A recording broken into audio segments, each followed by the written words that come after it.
Hey everybody, welcome to our workshop on Iran's global proxy and terrorist networks, which I am very pleased to say is jointly run between ICT, Reichman University, and the Washington Institute for Near East Policy. I am Matt Levitt. I direct the Counter-Terrorism and Intelligence Program at the Washington Institute for Near East Policy in Washington, D.C., and teach at Georgetown University. And you have here, as you can see, an incredible panel. Now, Julie, who's responsible for everything here that goes right, and anything that goes wrong, that's Ellie. He takes full responsibility. No, anything that goes wrong is me. Julie, thank you for making this also simple. Julie provided me several pages of bio background on each of the speakers, which I'm going to ignore. You should have that in your package. But you have here General Retired Sofrin. You have Dr. Ellie Karmon. You have Miguel Bronfman from Argentina. Yeah, okay. All right.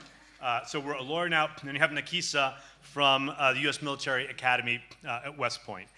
We have a lot of material to cover.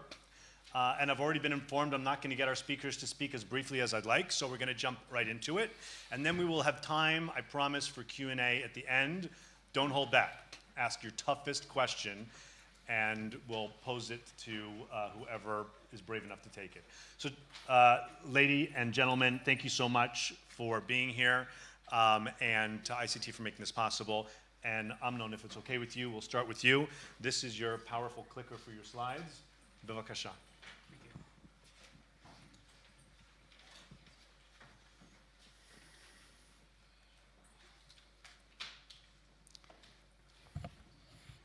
Hi. My presentation is focused on Iranian proxies, which I call forward deployment on Israel borders. And of course, I'll explain why I use this term. You see some pictures here. First of all, the main picture here is Mr. Khamenei, the spiritual leader of Iran, or the supreme leader of Iran. Next to him is the new commander of the Quds forces, which are responsible for disseminating the values of the revolution on the Middle East. He replaced the late Qasem Soleimani, who was a very unpleasant figure in our point of view, of course. And on the left, you see the main proxies, Mr. Nasrallah from Hezbollah, Mr. Haniya from Hamas, and Ziad Nahaleh, which is the head of the Palestinian Islamic Jihad. Iran is turmoil all over the Middle East, meaning everywhere it can, and of course this caricature or this cartoon demonstrates it very well. They play a main role in Syria, in Lebanon, in Yemen, in Iraq, and trying to extend their influence all over the Middle East. Why do we need proxies? When late Mr. Khomeini took over in 1979 with the Islamic Revolution, one of the main goals he defined was to expand or to disseminate the values of the Islamic Revolution in the Middle East, in any Muslim state that can be applied. For that, you need agents. Meaning you can't do it all from Iran, and still Iran was engaged at this time with the fighting with Iraq. So he needed someone to do his job. And these proxies are actually equipped, trained by Iran, and they have two main goals. The first one, they enable Iran to engage Israel without taking full responsibility. And the second one, in case there is an engagement between Israel and Iran, and of course it is related to the nuclear program, that means that first of all, they can deter Israel from doing something, an act, or on the other side, they can retaliate in case we did something regarding that issue. The Al-Quds unit is part of the Revolutionary Guards of Iran, headed at that time by Qasem Soleimani. He was the one who was responsible to expand the influence of Iran all over the Middle East in many places. and he died by an unfortunate accident caused by the Americans. He met a missile, he couldn't stand it, and he was overwhelmed. The caricature you see in this cartoon is its origins in Saudi Arabia. That's the way they see Iran. But it's not fully right because Hezbollah and Hamas are not the same, and I'm going to speak about it in a minute. If you look at Iran proxies in the Middle East, and this is the full picture, you see that they have footholds in Syria based on, first of all, Iranian units, and second, Shiites who came from other countries under the flag of Iran fighting with Iran against the rebels or supporting Syrian regime fighting the rebels. You see it in Yemen, you see it in Lebanon, in Gaza, part of it trying to get even to the West Bank, to Judea and Samaria, and in Bahrain, which is partly Shiite country. Hezbollah is the main proxy and the biggest success of Iran in the Middle East. It was established by the Iranians in 1983 when they came to the northern part of the Bekaa Valley, to the area of Baalbek, and began to establish this organization. It was headed at the beginning by Abbas Musawi, and when he passed away, unfortunately with another accident, another missile that met him on the way, he was replaced by our friend Mr. Nasrallah, who is from 1992, the head of this organization, and he's leading it, equipping it. And Mr. Nasrallah today built, with the assistance of the Iranians and the Syrians, a huge semi-army that has 150,000 warheads of all kinds, of different ranges, that can hit almost any point in Israel, and other facilities as well. This is a demonstration of the ranges of the warheads that Hezbollah possesses in Lebanon. And you see that the longest one is Scud missile that came from Syria. It's Scud-D with a range of up to 700 kilometers. That means if you launch it from the Bekaa Valley in Lebanon, you can hit even the southern part of Israel up to Eilat. Hezbollah actually plays two roles in Lebanon. The first one, Mr. Nasrallah presents himself as the representative of Mr. Khamenei in Lebanon, meaning, first of all, I'm Shiite.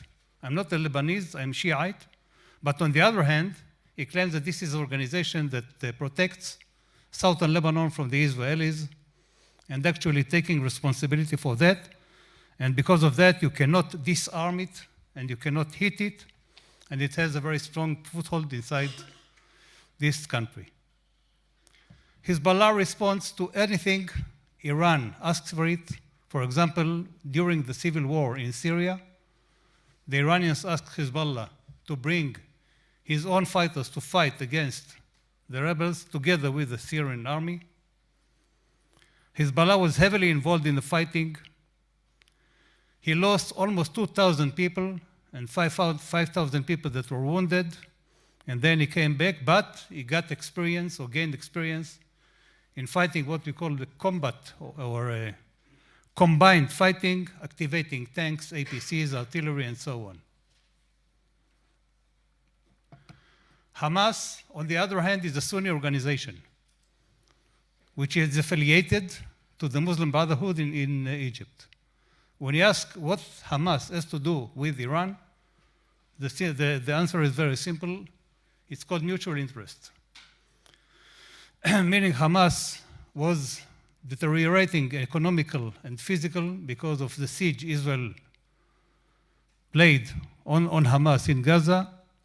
And because of that, Hamas looked for somebody to help him, and Iran was there, waiting patiently to be able to assist him. And of course, they wanted long enough another ally on Israeli border that can engage Israel in the case of deterioration. Even though Hamas is equipped, financed, and trained by Iran, it is not a full proxy. First of all, it has its own agenda, and when you want to go to have an hudna meaning ceasefire with Israel, long ceasefire, he doesn't ask permission for Iran. That means he plays by his own agenda, but in case we are going to be engaged with Iran and we are going to act against its nuclear facilities, Hamas may retaliate from Gaza as well. You see the picture below. On the left side, or the left picture, you see Mr. Hania meeting the president of Iran. And on the other hand, you see Khamenei sitting and talking to Hamas leaders that came to visit him on Iran. That's how people in the Middle East see it. Iran gets finance from the US. Suppose, of course, the nuclear deal is going to be re-signed.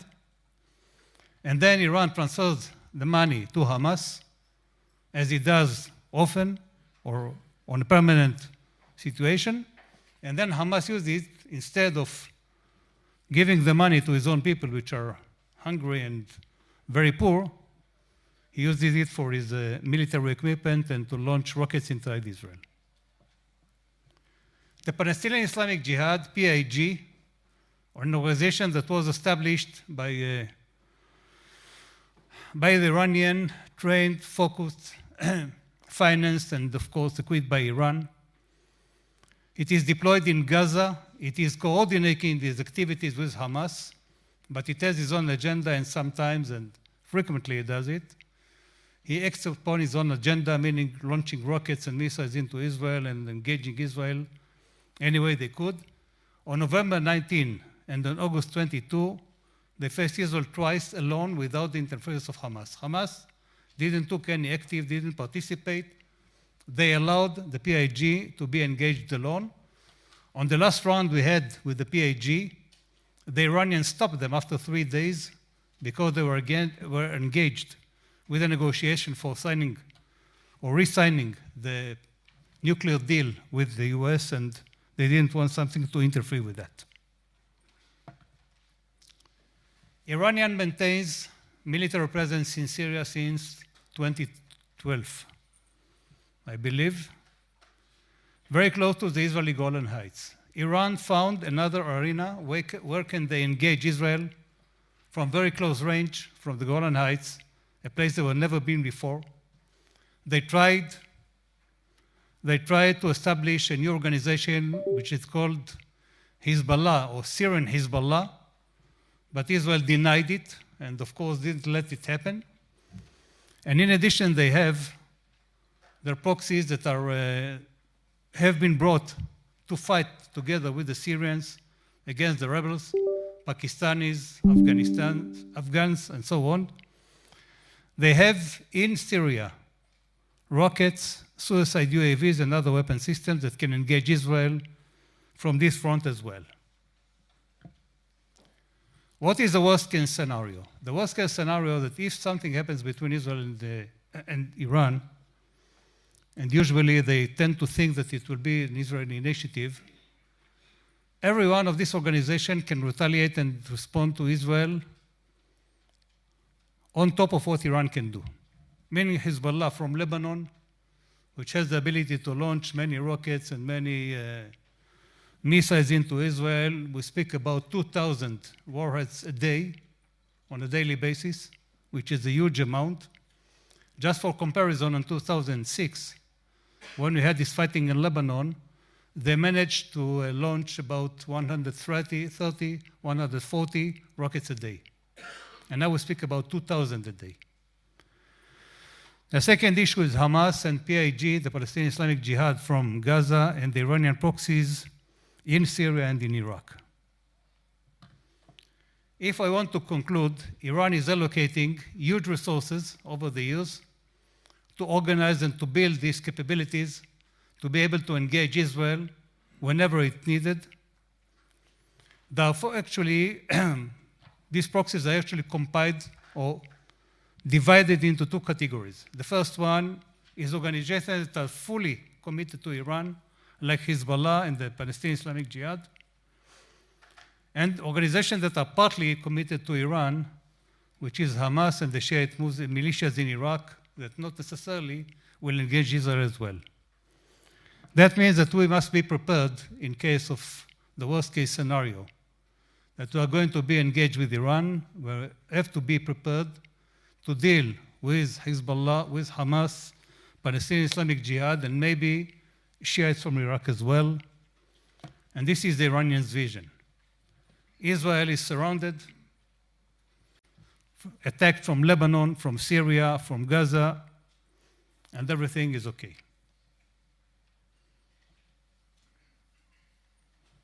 Thank you very much.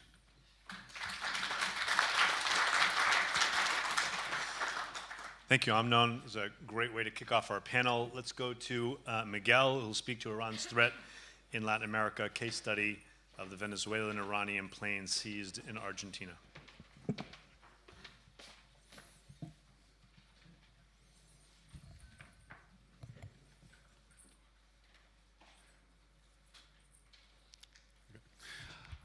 Thank you, Matt. Hi, good afternoon, everyone. Thank you to the ICT, and thank you to the Washington Institute for inviting me and letting me be part of this prestigious panel.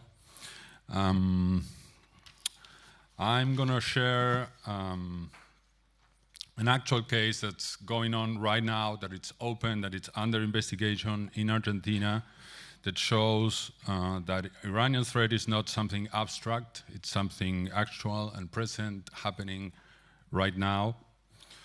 Just to put a little bit of historical context, we did suffer in Buenos Aires, Argentina, in 1992 and 1994, two major terrorist attacks that have been attributed to both Iran and Hezbollah.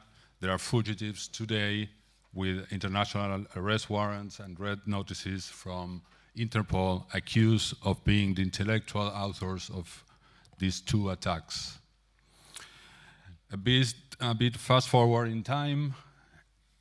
In the context of the AMIA investigation, the late federal prosecutor Alberto Nisman in 2013, he issued a very detailed report about the Iranian infiltration in Latin America, about Hezbollah's network in Latin America. He showed how Iran was establishing intelligence stations in different countries throughout the region, using diplomatic agents, cover-up companies, how Hezbollah was making and building up ties with very dangerous criminal groups, for example, in Brazil with the Primer Comando Capital and the Comando Vermelho. And he also spoke very specifically about the Conviasa, state-owned by Venezuelan airplane, conducting regular flights between Caracas, Damascus, and Tehran, and that how Hezbollah was using these flights to move people in and out and different resources from and inside the region. And after that historical context, which is still very present, we come to the case I want to share with you, which we have been calling the mysterious plane. Why mysterious? Because apparently at the beginning it was a Venezuelan airplane, and then the evidence, which I'm going to talk about, shows that it's in fact most probably still an Iranian airplane. So this plane, Emtrasur Cargo, landed in Buenos Aires in June 6, just a couple of months ago, bringing auto parts from Mexico. After it unloaded this cargo, 2 days after, it had to return to Venezuela, and the oil companies at the Buenos Aires airport refused to fuel the plane because of the US sanctions against this company, against this plane, because it belongs to Venezuela. The plane couldn't fly back to Venezuela, so it took off and flew to Montevideo, Uruguay, the neighboring country that it's only half an hour away from Argentina. Uruguay received an alert while the plane was on the air. I'm going to talk about this alert a few minutes later, and refused the plane to enter its territory. The plane was literally on the air. It had no other option than turn around and come back to Argentina and land again at the Buenos Aires airport. Only at that point, all the alarms in the Argentine authorities set off and started to pay attention to this plane. What's going on with this plane? Why nobody is fueling this plane? Why Uruguay returned it while it was on the air?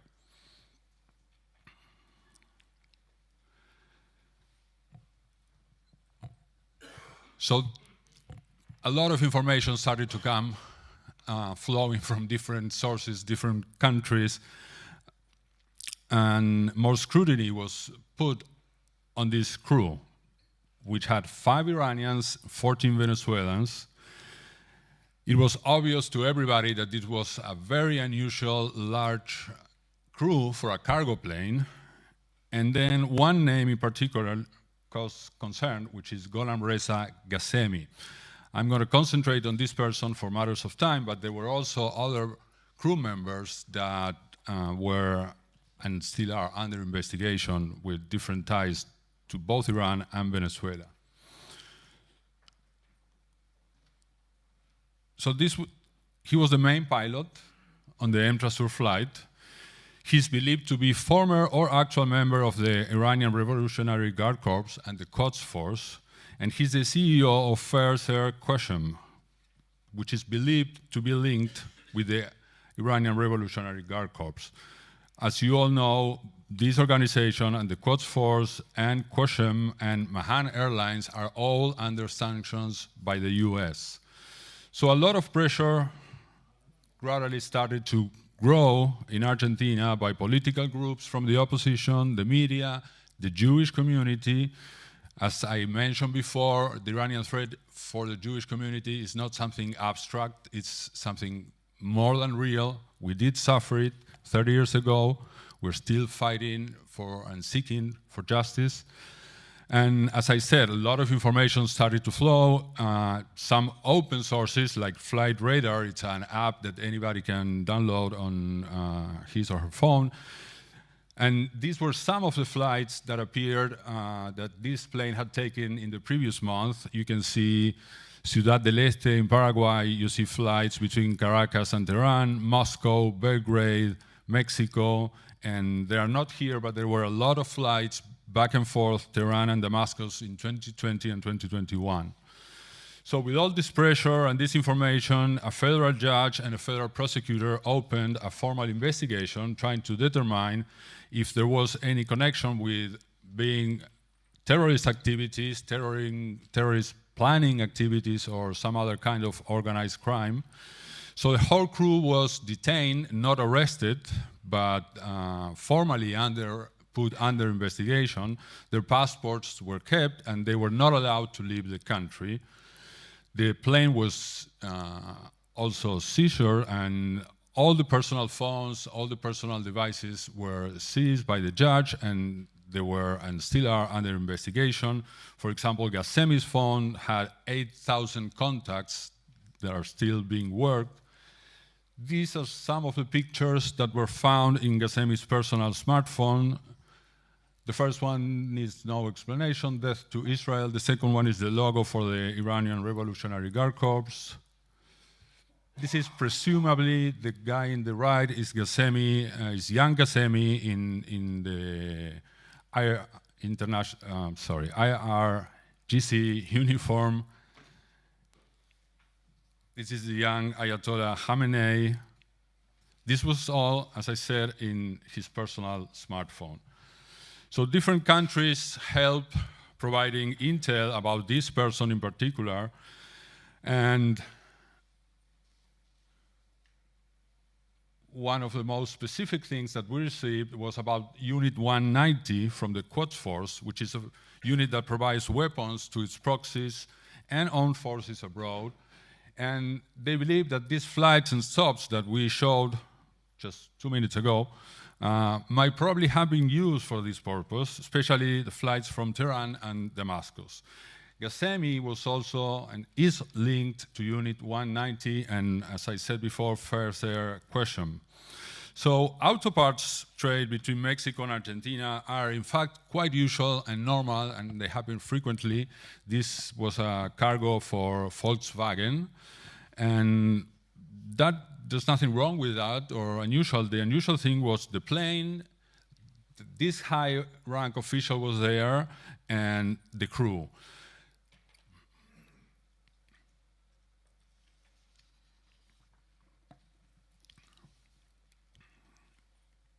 One of the things that also called the attention was that there were two lists of the crew members. One was presented at the airport when they returned from Uruguay and had to get off the plane and go to customs.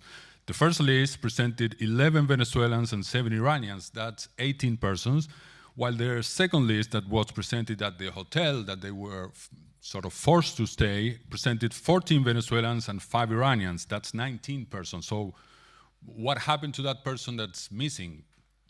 That is still a matter of investigation.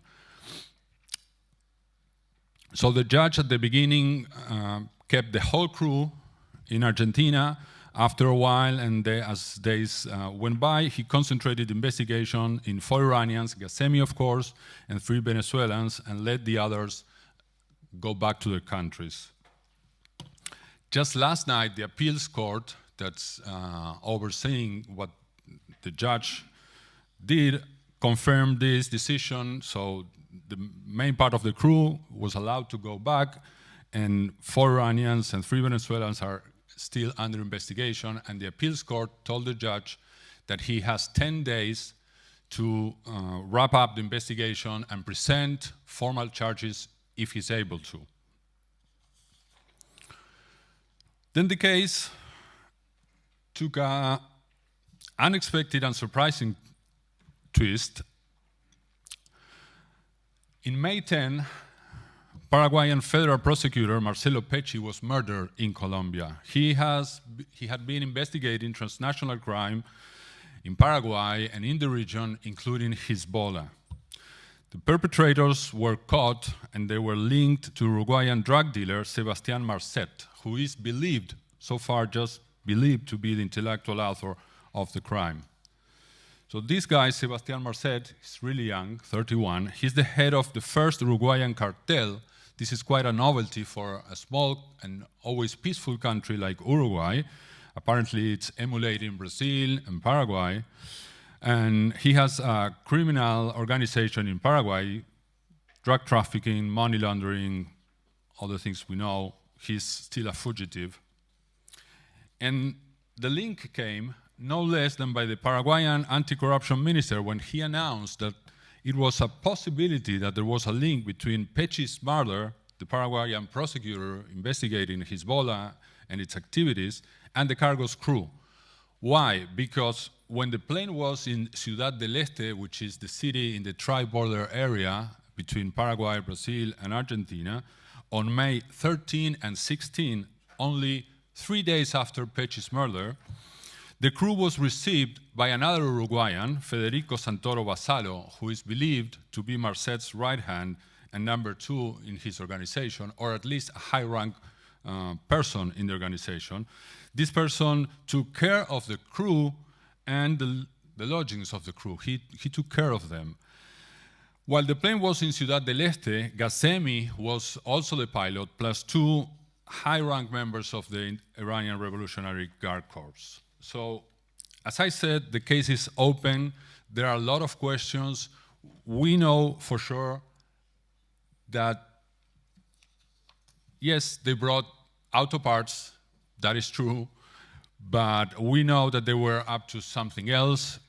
The hypotheses are still open, money laundering, including funds to the US, because one of the intermediary companies that took care of the shipment of the cargo in Mexico had an account on the US, so money was transferred to the US.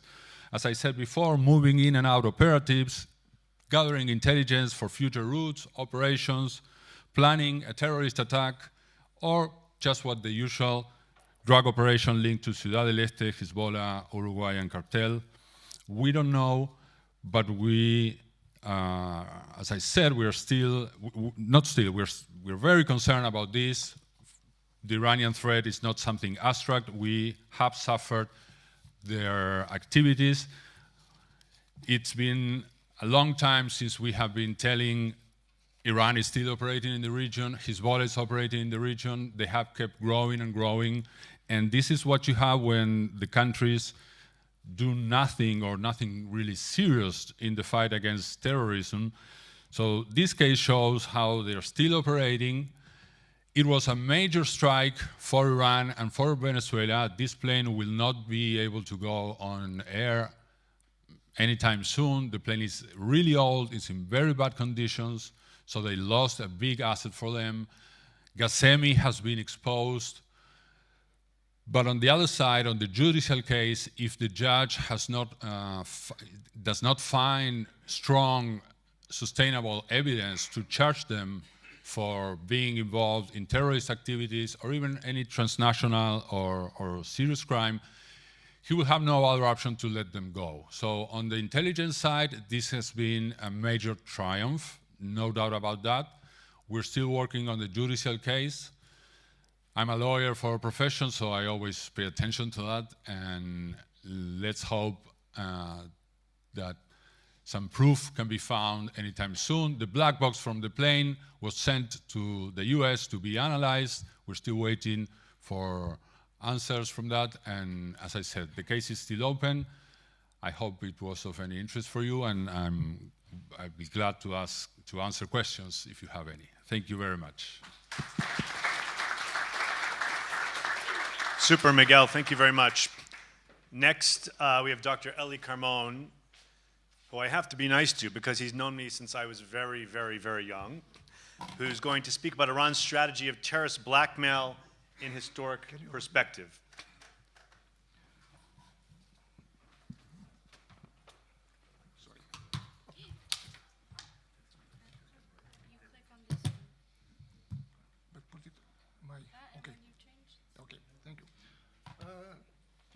Good afternoon, ladies and gentlemen. It's an honor to be on a panel organized by the Washington Institute. It's exactly 20 years ago that I was a fellow at the Washington Institute in summer 2002. And since then, I'm a friend and colleague of Matt. And I'll begin with a citation from one of the latest articles by Matt. Why do Iranian officials keep ordering hits on US soil in the middle of sensitive negotiations? Because they know they can get away with it. This is his conclusion. In a paper I was finishing for my preparation of this workshop, I argue that Tehran can get away with it and almost always got away with it because of what I call the success of their strategy of terrorist blackmail. Only rarely the Tehran Islamist regime has been deterred by the West or by any other state actor. My thesis is that the United States' defeat in face of the Iranian Hezbollah attacks at the beginning of their terrorist career has emboldened Iran to continue its blackmail attacks against the great powers and the minor international actors. The only short periods when deterrence worked were when they felt really threatened, very rarely, as I said. The United States coalition war against Iraq in 1991, the Mykonos trial in Germany in 1997, 9/11, and the first year of the 2003 occupation of Iraq by the United States. In a historic perspective, I'm not accustomed to this. In a historic perspective, this strategy was implemented beginning with the 1979 American diplomats' hostage crisis in Tehran. On November the 1st, 1979, revolutionary Iran's authorities demanded from the terminally ill Shah that the terminally Shah brought to the United States a week before be turned over for trial in Tehran. And the United States refused. 3 days later, the United States Embassy in Tehran was seized. President Carter responded with attempts at conciliation, and his letter to Ayatollah Khomeini, from one believer to a man of God, seemed only to reinforce the Supreme Leader's conviction that, I'm citing, America cannot do a damn thing. America, the great Satan from this moment. 3 days later, to punish these Americans for being spies, their country's close relationship with the Shah, and the history of what I consider Iran's subjugation by the United States, the 52 hostages were held for 444 days, the biggest diplomatic crisis ever. In April 1980, Carter aborted Operation Eagle Claw, attempt to make an escape of the prisoners, and 8 dead servicemen behind, left in the Iranian desert, and the most powerful state in the world can be considered as the first military victory of the modern Islamist wave. Because, by the way, there was another attempt of a military operation, and it was canceled at the last moment. The United States eventually negotiated, the Carter administration, the release of the hostages by promising not to intervene in Iranian affairs, unfreezing 11 billion in frozen assets, and freezing the Shah family's property in the United States. The announcement of successful negotiations in November 1980, ending the hostage crisis, coincided on purpose the day the President Ronald Reagan's inauguration on January 20, 1981. This was because they thought that Reagan would be much more serious, much more a cowboy vis-a-vis the Iranian attempts to threaten the United States. But what happened is that shortly it became clear that Reagan didn't act as expected. American forces had initially entered the war in Lebanon in August 82 as part of a multinational peacekeeping force that included French, Italian, and British personnel in order to negotiate a ceasefire between Lebanon and Israel, which had invaded Lebanon 2 months prior. But the suicide car bombing on the United States Embassy in Beirut on April 18, 1983 killed 63 people, 17 Americans, and all the CIA stationed 8 people. On October the 12th, the Congress approved the extension of the Marine deployment for an additional 18 months in spite of the bombing. But on October 23, an Iranian detonated a truck in the center of the Marine barracks in Beirut, killing 241 Marines and sailors.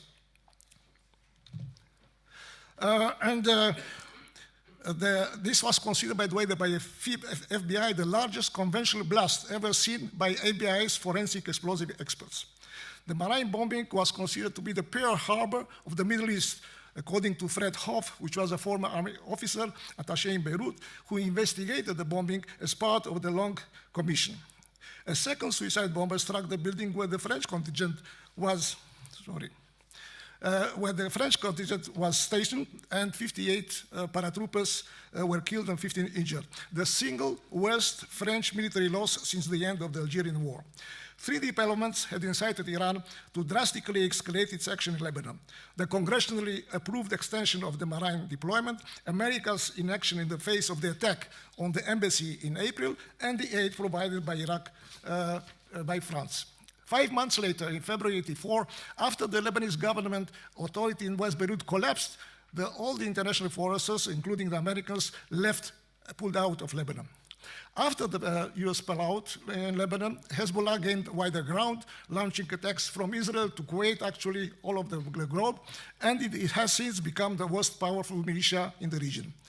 Bin Laden has spoken admiringly about the Beirut attacks, and I'm citing, "We have seen in the last decade," in an interview he said, "the decline of the American government and the weakness of the American soldier who is ready to wage cold wars and prepared to fight long wars. This was proven in Beirut when the Marines fled after 2 explosions." But this was not the end of the affair, because this is the beginning of the saga of the Western people from all kind of publics kidnapped in Lebanon. The first American hostage, the American University of Beirut president David Dodge, had been kidnapped in July 1982. CIA station's chief, William Buckley, was the 4th person to be kidnapped by Hezbollah. Eventually, 30 Westerners would be kept during the 10-year-long Lebanese hostage crisis, which finished only in 1991-92.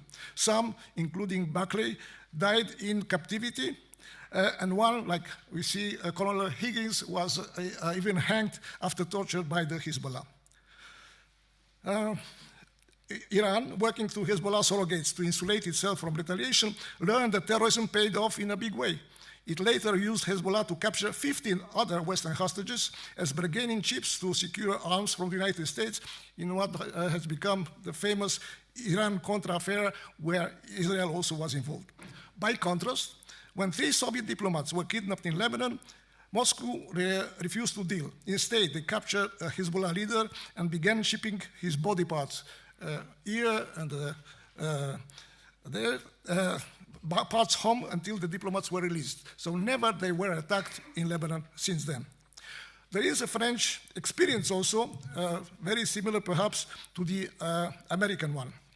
In the 80s, France was a preferred target for Iran and Hezbollah's international campaign of terrorism, bombing the multinational forces we saw, attempting to bomb the French embassy in Kuwait, hijacking French aircrafts, taking French hostages in Lebanon and launching a wave of terrorist attacks in France itself.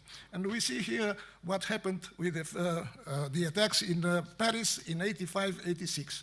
The objectives were to stop French military assistance to Iraq, remove the French unit from the multinational force UNIFIL in Lebanon, settle France's debt to Iran, and release detained terrorists, both from Hezbollah and other terrorist organizations, from prison in France. The terrorist campaign peaked in 1986 when 3 series of mass murder attacks were carried out in Paris by detonating explosive devices in crowded places in February, March, and September. In early 1987, after the French authority discovered this actually is an Iranian plot behind the Hezbollah on the one hand, would push the explosives, and the network which was formed by North African, if you want, pawns on the ground, there was a negotiation between the French government of Prime Minister Chirac and the Iranian government. Hezbollah reacted by taking several French citizens hostage. This was another way to press the French authorities, and France complied with Iran's demand for the return of the loans, $1.6 billion to Iran, expulsed all the Iranian opposition activists which had asylum status in France, and stopped any arms selling to Iraq. The diplomatic ties between Iran and France were restated on June 16, 1988, and the relations went back to normal after 2 months of negotiations. The only Iranian obligation in the deal was to stop all terrorist activities in France. However, on October 24, 1990, Cyrus Elahi, a member of the monarchist opposition, is assassinated in Paris. On April 18, 1981, former Iranian Prime Minister Bakhtiar, chief assistant in his movement, Abdurrahman Borumont, is stabbed to death in Paris in his apartment. On August 6, 1991, Shapur Bakhtiar himself, a refugee in France, was assassinated by 3 men. So we see how the agreement was respected by the French government, but not by the Iranians. Fast forward to 2018, almost 30 years later. On June 30, 2018, two Belgian citizens of Iranian origin were arrested by the Belgian police and charged with attempt to bomb a major meeting of the Iranian opposition, Mujahideen al-Khalq, in a city called Villepinte near Paris, where participated 25,000 people from all over the world, and also personalities from France, from the United States, and others. The explosive was given to them by Asadollah Assadi, a diplomat at the Iranian embassy in Vienna, Austria. Assadi, who was arrested in Germany, was given last year a 20-year jail term by the court in Antwerp in February 2021. It was the first time an Iranian official had faced such charges in the European Union since the 1997 revolution. But in a twist of the story, the Belgian parliament voted in July this year to ratify a new law, a new criticized treaty allowing prisoner exchanges with Iran, because they wanted to exchange Assadi with a Belgian which is held as a hostage in Iran, aid worker. So you understand how this kind of blackmail continues these days, and President Rouhani, exactly the same period, had to visit, on the one hand, Paris, and he visited Paris, and he visited also Vienna. I'd like to cite from the book of a very important Iranian diplomat, Sayed Hussein Mousavian, which was the head of the Western European Affairs at the Foreign Ministry and former Iranian ambassador to Germany. I'm citing, 2 major terrorist attacks significantly impacted the relations between Iran and the West: the assassination of Bakhtiar in Paris and the Mykonos terrorist attacks in Berlin in 1992 against exiled Kurdish leaders. A new episode suddenly aggravated the already tense situation. In March 1996, the Iranian vessel Koladuz, with a cargo for Germany, was seized in Antwerp with a consignment of powerful mortars, 300 millimeters never seen mortars, in order to attack either Israel or the Mujahideen al-Khalq in Europe. The timing of the Koladuz affair seemed to be perfect in terms of worsening the already troubled relations between Iran and Germany following the Mykonos murders. Following the Mykonos court verdict in April 1997, in which the Iranian government was for the first time judged to have inspired, supported, and supervised the terrorist act. Iran-German relations spiraled downward. Both countries recalled their ambassadors. Ministerial level of cooperation was halted. The expulsion of diplomats by both sides began, and critical dialogue on various issues involving Iran and Europe was suspended. The other European countries followed suit, and relations with Europe deteriorated, leaving Iran feeling detached from the developed world. So after 97, German Supreme Court decision to indict Iranian leaders, and even more so after 9/11 attack in the United States by Al-Qaeda and the wars in Afghanistan and Iraq, Iran and Hezbollah kept a low profile in their international terrorist adventure, especially in the West. I won't speak now, perhaps later, about the bombings in AMIA, in Buenos Aires against our embassy and the AMIA Jewish building, or the Khobar Towers, because the Khobar Towers, for instance, was thought to be an Al-Qaeda operation, but it appeared that it was a Hezbollah from Saudi Arabia together to Iran and Hezbollah in Lebanon, and President Clinton compelled the FBI not to publish this information, not to follow the investigation, because he wanted to cooperate with the new President Khatami, but in the end it is President Bush who presented the indictment against the three organizations. The occupation of Afghanistan and Iraq by United States and NATO forces also brought this kind of, if you want, pause in the terrorist activity. And my personal experience when I was in Washington, during the interviews in July 2002 at the State Department with the heads of the Lebanon and Syria desk officers and the CIA liaison officer in the State Department. The three of them sent me, Iran and Syria are very helpful with intelligence in fighting Al-Qaeda. So we saw this kind of naivete, which disappeared in 2004 when Syria permitted the penetration of jihadist forces in Iraq fighting the American forces. Iranian moderate President Khatami himself in 2003 told the crowd in Beirut that Hezbollah should act cautiously, and experts have argued the United States victory in Iraq and domestic strife in Iran will compel Iranian leaders to seek better relations with Washington for the right price or from fear of a very harsh response. But a year after the ruined American military occupation of Iraq, former Iranian President Rafsanjani, in a Friday sermon at the Tehran University, I'm citing only 3 phrases from his very long analysis of what happened in the United States in Iraq. The present situation in Iraq represents a threat as well as an opportunity. It is a threat because the wounded American beast can take enraged actions, but it is also an opportunity to teach this beast a lesson so it won't attack another country. At the top of United States' objective of the war was to weaken Syria and Lebanon's Hezbollah and to encircle Iran and weaken and destroy Iran's Islamic Revolution. America intervened, and all of America's stand or unstated objectives were either not achieved or they distanced themselves from them. In fact, we have not become much stronger, but it is the Americans who have become vulnerable. America has become a hollow drum, and the question is, what can it do?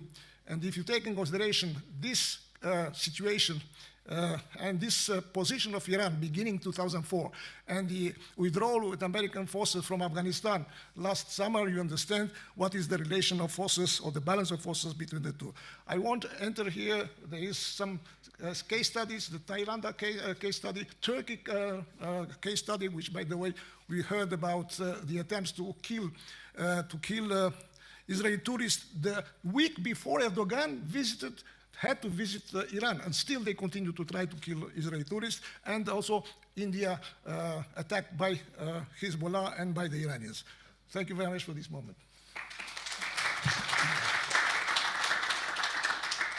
Thank you, Eli. And now you're in for a particular treat with Dr. Nakissa Jahanbani from the U.S. Military Academy at West Point, talking about Iranian-backed attacks and drone technology transfer in the Proxy network. And I'll just tell you in advance, if you want, during the Q&A, you can also ask her about her forthcoming work that's looking at the evolution of Iran's relationship with the proxies in Iraq and Syria over time, in case you want to ask her about that during the Q&A too. Thank you. Hi, everyone. Thank you to the ICT for the invitation and the opportunity to present today. Thank you, Matt, for chairing. I've long been a fan of the center's work and also the work of the people on this panel. I'm really honored to be here sharing a space with you and learning from each of you today. I think Matt did a really nice job giving you a little bit of background on my research. It focuses on Iranian support to proxies. We've published a portion of that already in April of this year, a report that looked at Iranian support to proxies operating in Syria over the course of the conflict from 2011 to 2019. And we separated it out, Iranian and IRGC support in comparison to LH to look at meaningful patterns. So if you're interested in that, I'm happy to talk about that in the Q&A, and I have one that's forthcoming about Iranian support to proxies on the African continent. So today I'm going to talk a little bit about a new project that discusses Iranian-backed attacks in Iraq and Syria, and a little bit about drone tech transfer within the proxy network.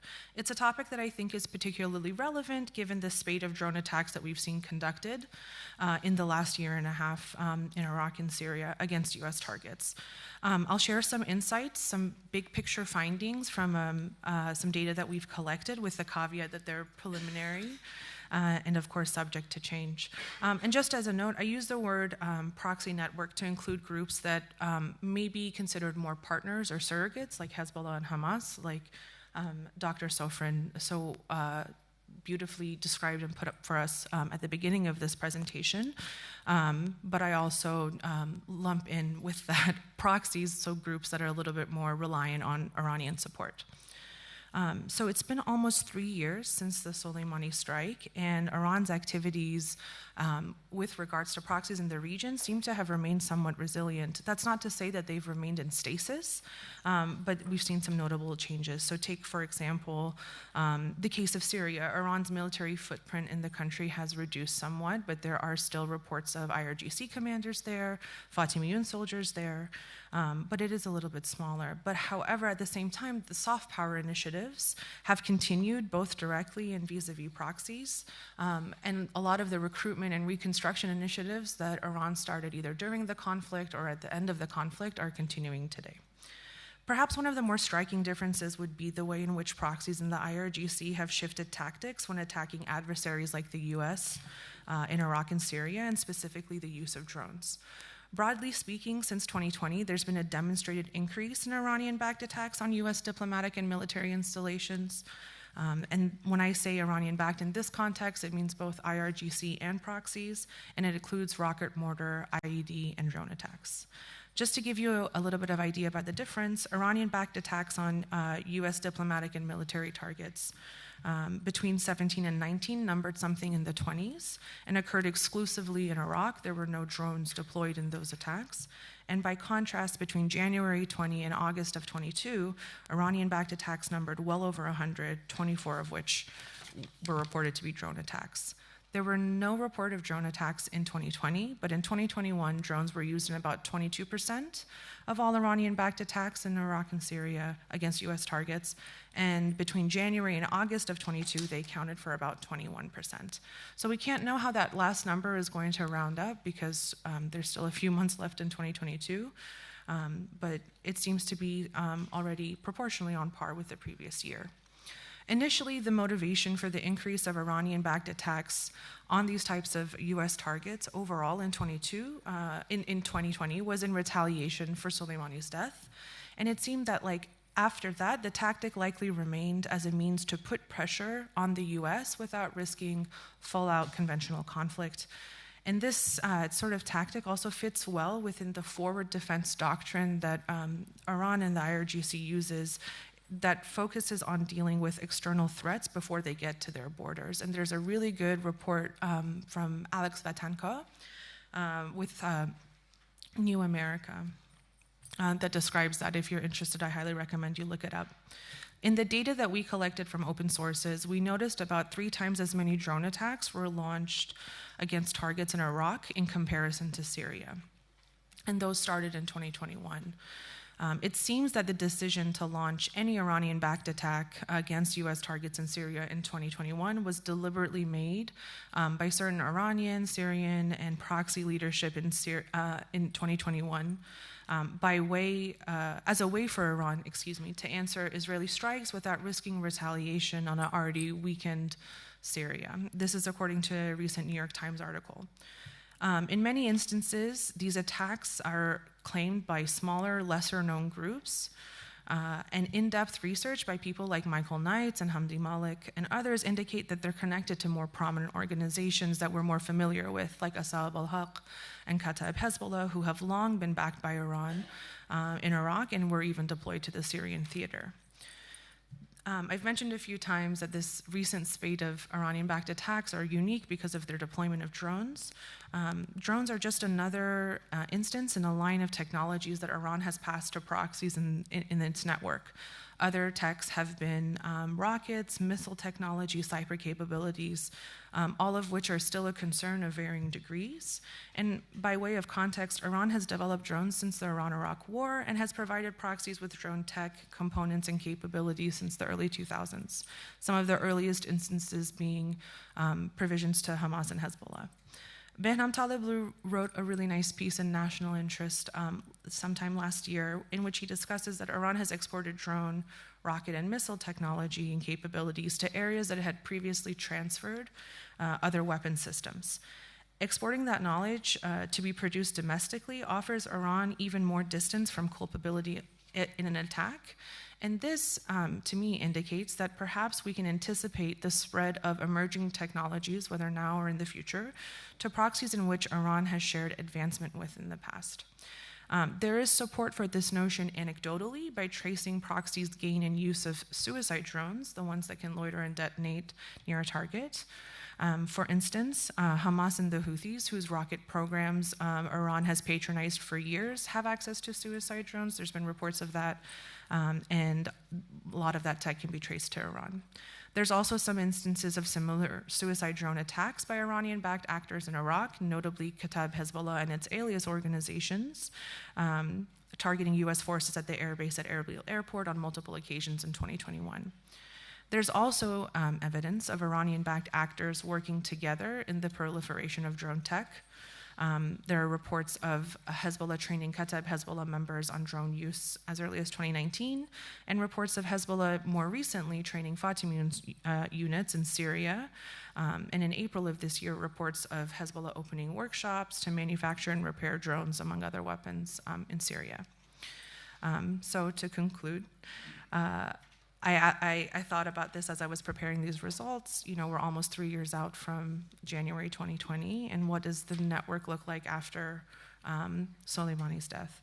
Afshin Ostovar wrote a really nice piece in January 2021 for New Lines that said the infrastructure Soleimani put in place remains and was maintained after his death, and there's been some flexibility in that infrastructure.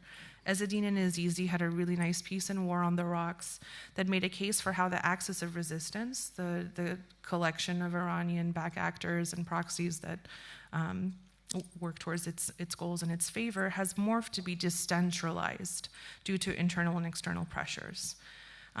More than anything, I think it's important for us, and we have ample time today, I think, to discuss, how has the capacity diminished, if at all? And what are some meaningful ways to measure this? I think we can all look at cases, we collect data, and there's always issues with open source data collection and whatnot. But it would be interesting to think of creative ways in which that could be measured. By its very nature, the proxy network is unconventional and not as susceptible to traditional counterterrorism measures. So how can we know what we're doing is working, right? With the soft power initiatives that Iran is engaging in a number of different countries in the region, how do we dislodge something, an influence that's embedded into the fabric in different societies? And so with that, I will conclude. Thank you.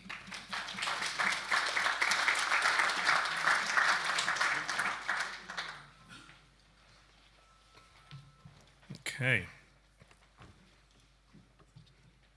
I was just about to ask you, how do I make it so that my presentation, and then poof, like magic. I told you, if things go well, it's because of her.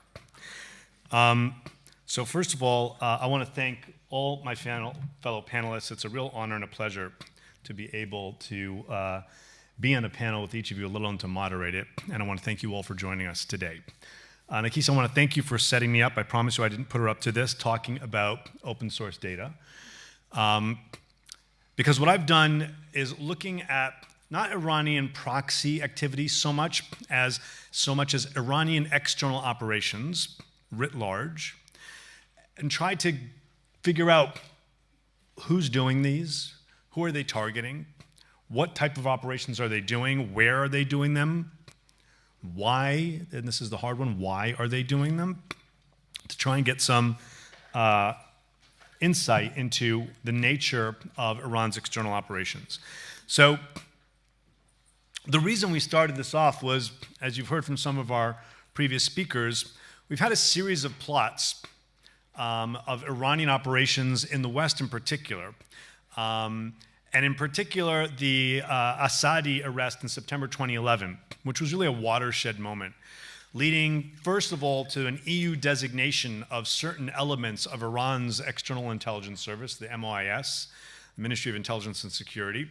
And that was pretty significant, given that this was against the background of Iran nuclear issues. But I think it's really important to understand that as much as this was an outlier, not an outlier, but a big watershed event, plotting an attack against a Mujahideen Khalq rally in Paris, at which all kinds of international luminaries were attending, including Rudy Giuliani and all kinds of other former senior Americans. It involved Iranian diplomats from Germany, from Austria, Iranian citizens living in Belgium, literally driving down the Autobahn with a trunk full of explosives. That this was only, at the time, because we've had more cases since, but at the time, just the most recent case.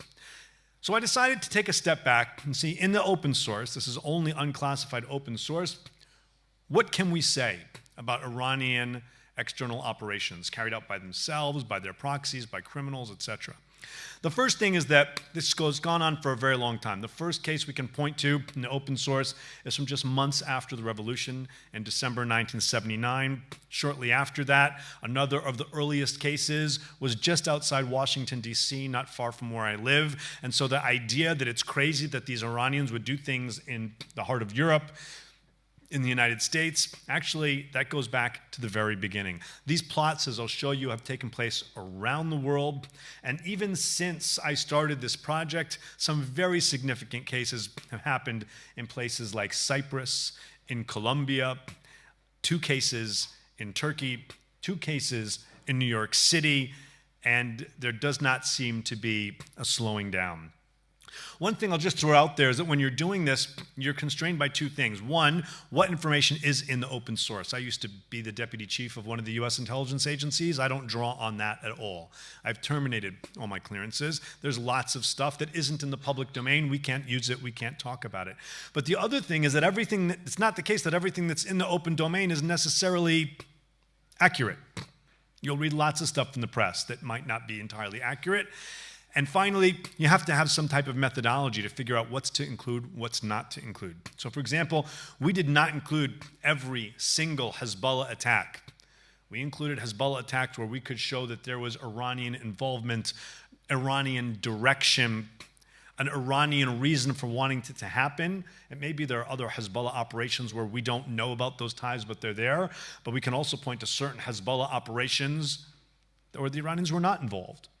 For example, Ellie talked about some of the kidnappings. Some of the kidnappings in Lebanon were not directed by Iran themselves. In fact, some of them happened in the first instance by criminals who were kidnapping these people because they knew that Hezbollah wanted these people, so they kidnapped them and then sold them to Hezbollah.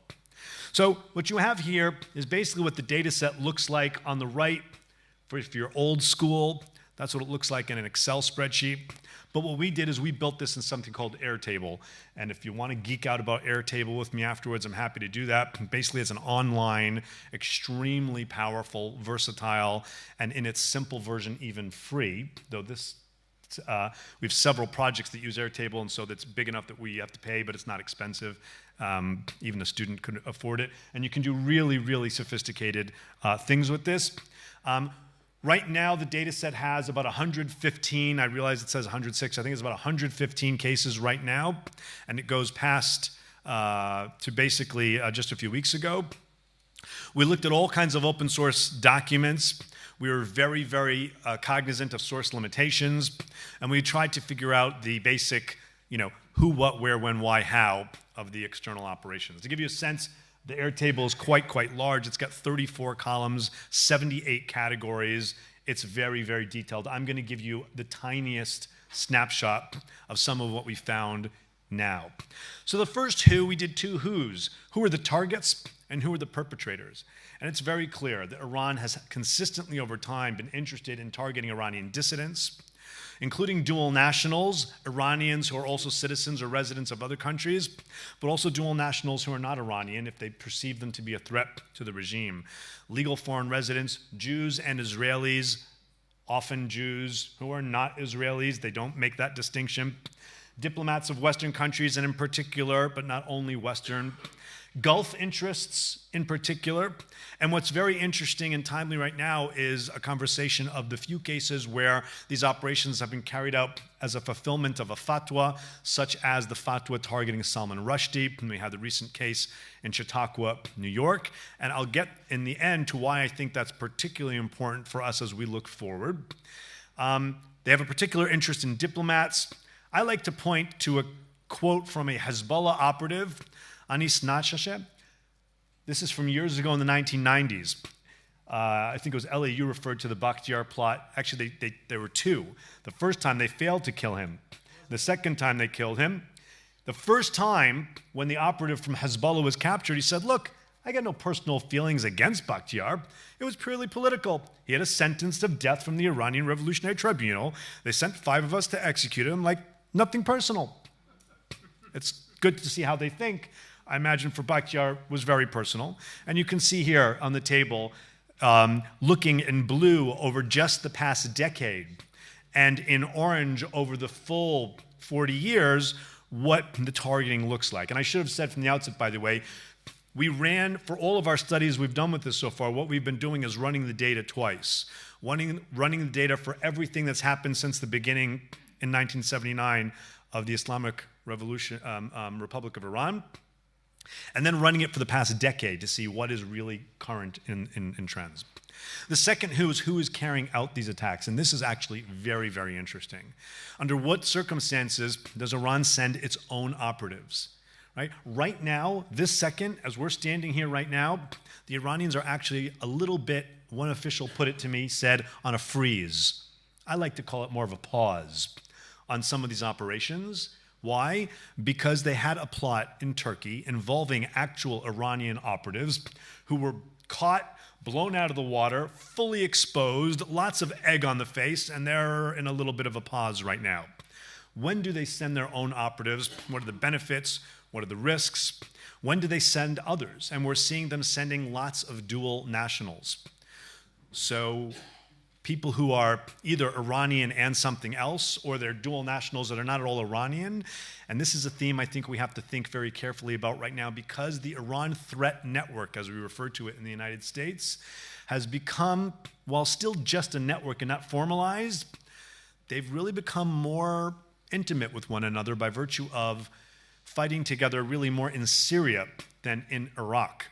And Iran now has at its disposal radical Shia from Afghanistan, from Pakistan, from Iraq, from Africa, from other parts of the world that it can and already has dispatched in different cases. So a Shia Azeri in Cyprus, a Shia Azeri in Brooklyn, New York, an Afghan Shia, not for an operation of killing, but for an operation of spying in Germany, a Pakistani Shia in an operation in Italy, for example, just to give you some cases. And we're seeing people who are proxies, people who are criminals and being paid, a whole different bunch of different types. So in the bottom left, you have Mansour Arbabsiar.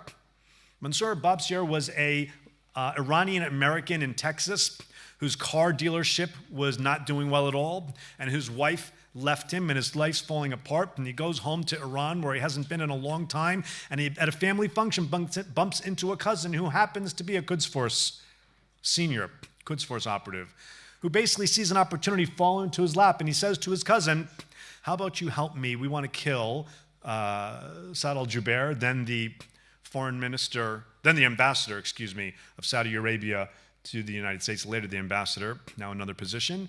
And they did plot to kill him in lunchtime, downtown New York, a very prominent, famous restaurant. And when the FBI arrested him and got him to call his cousin on the phone with the FBI listening in and recording, there was what I call the Nike moment. You know the commercial from Nike, Just Do It? He says to his cousin, listen, are you sure you want me to carry out this operation in daytime? Like, probably members of Congress are going to be killed. Members of Congress go to this restaurant every day. And his cousin tells him, like the Nike commercial, just do it. What type of operations? We tracked, the numbers are a little larger right now, but for this part of the data set, 106, 44 targeted assassination plots, by which I mean they were going to kill that person. In 21 indiscriminate attack plots, like the one in Paris, which involved an explosive device and would have killed, maybe they wanted to kill this person or that person, but with an explosive device, you're going to kill and injure others as well. Abduction plots, surveillance operations, and there is some overlap between these, because almost all of these, for example, there's surveillance and support of indiscriminate attacks, targeted assassinations, abduction plots. And I have here a quote from General James Clapper, who at the time was the Director of National Intelligence right after the Arbab-Siar plot, which really caused the U.S. intelligence community to reassess. And they assessed that it shows that some Iranian officials, which is an important qualifier, we look very, very closely at the fissures and disagreements within the Iranian decision-making apparatus, shows that some Iranian officials probably, note the qualifier, including Supreme Leader Ali Khamenei, have changed their calculus and are now more willing to conduct an attack in the United States in response to real or perceived U.S. actions that threaten the regime. And of course, while there probably were some before, the targeted killing of Qasem Soleimani and Abu Mahdi al-Mohandes very, very much crossed that threshold. What did they do? How did they carry out these operations? It's a very, very wide spectrum, from small arms and knives, bombs, using sedatives in some cases, to cyber targeting, especially using cyber to lure people out for an actual abduction. Use of false passports has been a very common modus operandi. A bunch of very interesting financial trends, financial activities, including some very sophisticated and some incredibly sloppy and unsophisticated money laundering techniques, some of which were what ended up being their undoing, and in some cases, some very, very sloppy tradecraft. Like I said, this is happening all over the world, but what's interesting is the clustering in Europe. And I think that there's a very strong reason why that is, that the Iranians feel that this is an area where they can operate. It has a lot to do with the quote of Ellie's, of my work based on this, which is, they do it because they can, they do it where they feel they can. So we see a lot of activities in the West. And again, the dark on the chart is 79 to 2010, and then the light is 2011 to the present. We do see them carrying out operations in places with relatively lax security and border controls, and specifically looking for such places, but we also see them operating in places with excellent border controls and very sophisticated intelligence and law enforcement services. Because we see them operating in places where they believe they can work, and where, among other things, they have some type of leverage or influence, where if their people, especially if it's actual Iranians, are apprehended, they can do something, they can put on some pressure, they can use some back channels to secure their release. They're very interested in operating in or operating through, meaning traveling through places where Iranians do not need a visa. Very popular place, a point of transit, for example, is Malaysia. And the most significant takeaway, I think, is just how aggressive, consistently aggressive they have been over time, with one exception. Ellie was right, by the way, when he said the Iraq war and the war in Afghanistan, sure, but they still continue to carry out these types of operations that they felt could be reasonably deniable. Maybe not at quite the same tempo, but there's only one time when they went really cold turkey, based on the data set that I've been able to put together. And that's a 23-month hiatus right after 9/11. In the worst way, Iran did not want to be caught up in the crosshairs of what we were calling the war on terrorism. They saw us going into Afghanistan. There was axis of evil speech. They were afraid we were going to go into Syria. We were looking, talking, and then very much did go into Iraq, and they were very, very concerned. And they actually did play, for example, a positive role in the Bonn conference, trying to stabilize things in Afghanistan for a while because they were really scared. Arguably the only time. When and why they carry out these operations, this is a tricky business. And there's lots that we don't know here, and it's dangerous to get into this space in the open source. But I am from Washington, D.C., where we give opinions even if we're not qualified to do it. In this case, I'll caveat them, but here's some of the takeaways that we can say.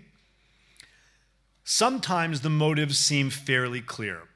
The bombing in Buenos Aires that Miguel talked about in 1992, coming right after an Israeli attack targeting the head of Hezbollah, Musawi, that seems pretty clear. There was also, for example, in the context of the shadow war between Iran and the West over its nuclear program prior to the JCPOA, when Iran was carrying out attacks targeting Israeli, American, and in a couple of instances, British interests around the world, very much clearly coming in response to cyber and other efforts that the United States and Israel and some others were doing to frustrate Iran's nuclear program. Some attacks can only be tied back to other incidents after the fact, like the Amia attack in 1994 and the capture of Mustafa Durrani, or the sticky bomb plots that followed the assassination of Imad Mughniyeh that were tied to that anniversary. They weren't carried out on February 8th on the anniversary, but they were originally intended to be. There are some for which we have really big competing theories. For example, the Arbab-Shir plot I told you about, there is one theory that it wasn't so much targeting the United States, it was really targeting the Saudis, and they saw an opportunity to do this, and they said, even in the United States, we'll try it. And why did they primarily want to hit the Saudis? Because Gholam Shakuri, a senior Quds Force general, had recently had a meeting with a leader of the Shia Bahraini militants. They were very concerned that the Saudis had crossed the causeway and prevented an uprising in the context of the Arab Spring. There's all kinds of circumstances where we don't know for sure, but there are theories. Again, some really interesting cases where we can point to a distinct lack of cooperation between different parts of the Iran threat network. So we know about the Bulgaria plot by Hezbollah in Burgas in 2012. Most people are not aware that within weeks there was Quds Force operatives doing surveillance of the synagogue in Sofia, which is strange. You'd think there'd be more coordination. In the entire world, intelligence and law enforcement communities are zeroing in on Bulgaria. Tremendous focus and attention. Didn't stop the Quds Force from doing surveillance just a couple of weeks later. Or Bangkok in 2011 and 2012, when you have literally overlapping Hezbollah and Quds Force plots. A Quds Force operative nearly blows off his own feet, dropping a sticky bomb. This is one of those plots where there are terrible tradecraft as they're undoing. They literally went to a stripper bar before the operation, took pictures, selfies of themselves with prostitutes. Authorities were able to track them to this bar, found the prostitutes, got the phones, and there were the pictures of these guys. Just one example of several in that case. And it's also the case that we see Iranians being proactive because they seem to reward initiative, even when that initiative is not given approval in advance. So, for example, in 2008, when some Iranians detained British Royal Navy personnel and caused a huge kind of international incident, I understand that some of those people were promoted because of the initiative they took in carrying out this activity. And finally, I think we need to pay a lot of attention to interagency rivalry. After the Green Revolution, Iranian agencies were told it's time to crack the heads of Iranian students or others that are protesting in the streets. The MOIS, the intelligence service, seemed to be very uncomfortable with that, and they didn't want to do it. And so they got dropped a little bit in the pecking order. The IRGC, the Basij, they're thugs. They said, sure, we don't care if it's foreign heads or Iranian heads, you tell us, we'll do it. For a period of time, suddenly IRGC, even internationally, is getting more attention. And now, for example, a very important structural difference, the IRGC has its own intelligence organization, IRGC-IO, which has become very prominent, get a lot of funding, and is in sometimes cooperation and sometimes competition with the MOIS. We are very focused in the United States on these plots that have been happening within our border. The 2021 and 2022, first an abduction plot, and then we believe potentially an assassination plot targeting Masih Alinejad, who lives in Brooklyn, New York, and is a human rights activist, very vocal about how the hijab should not be mandatory.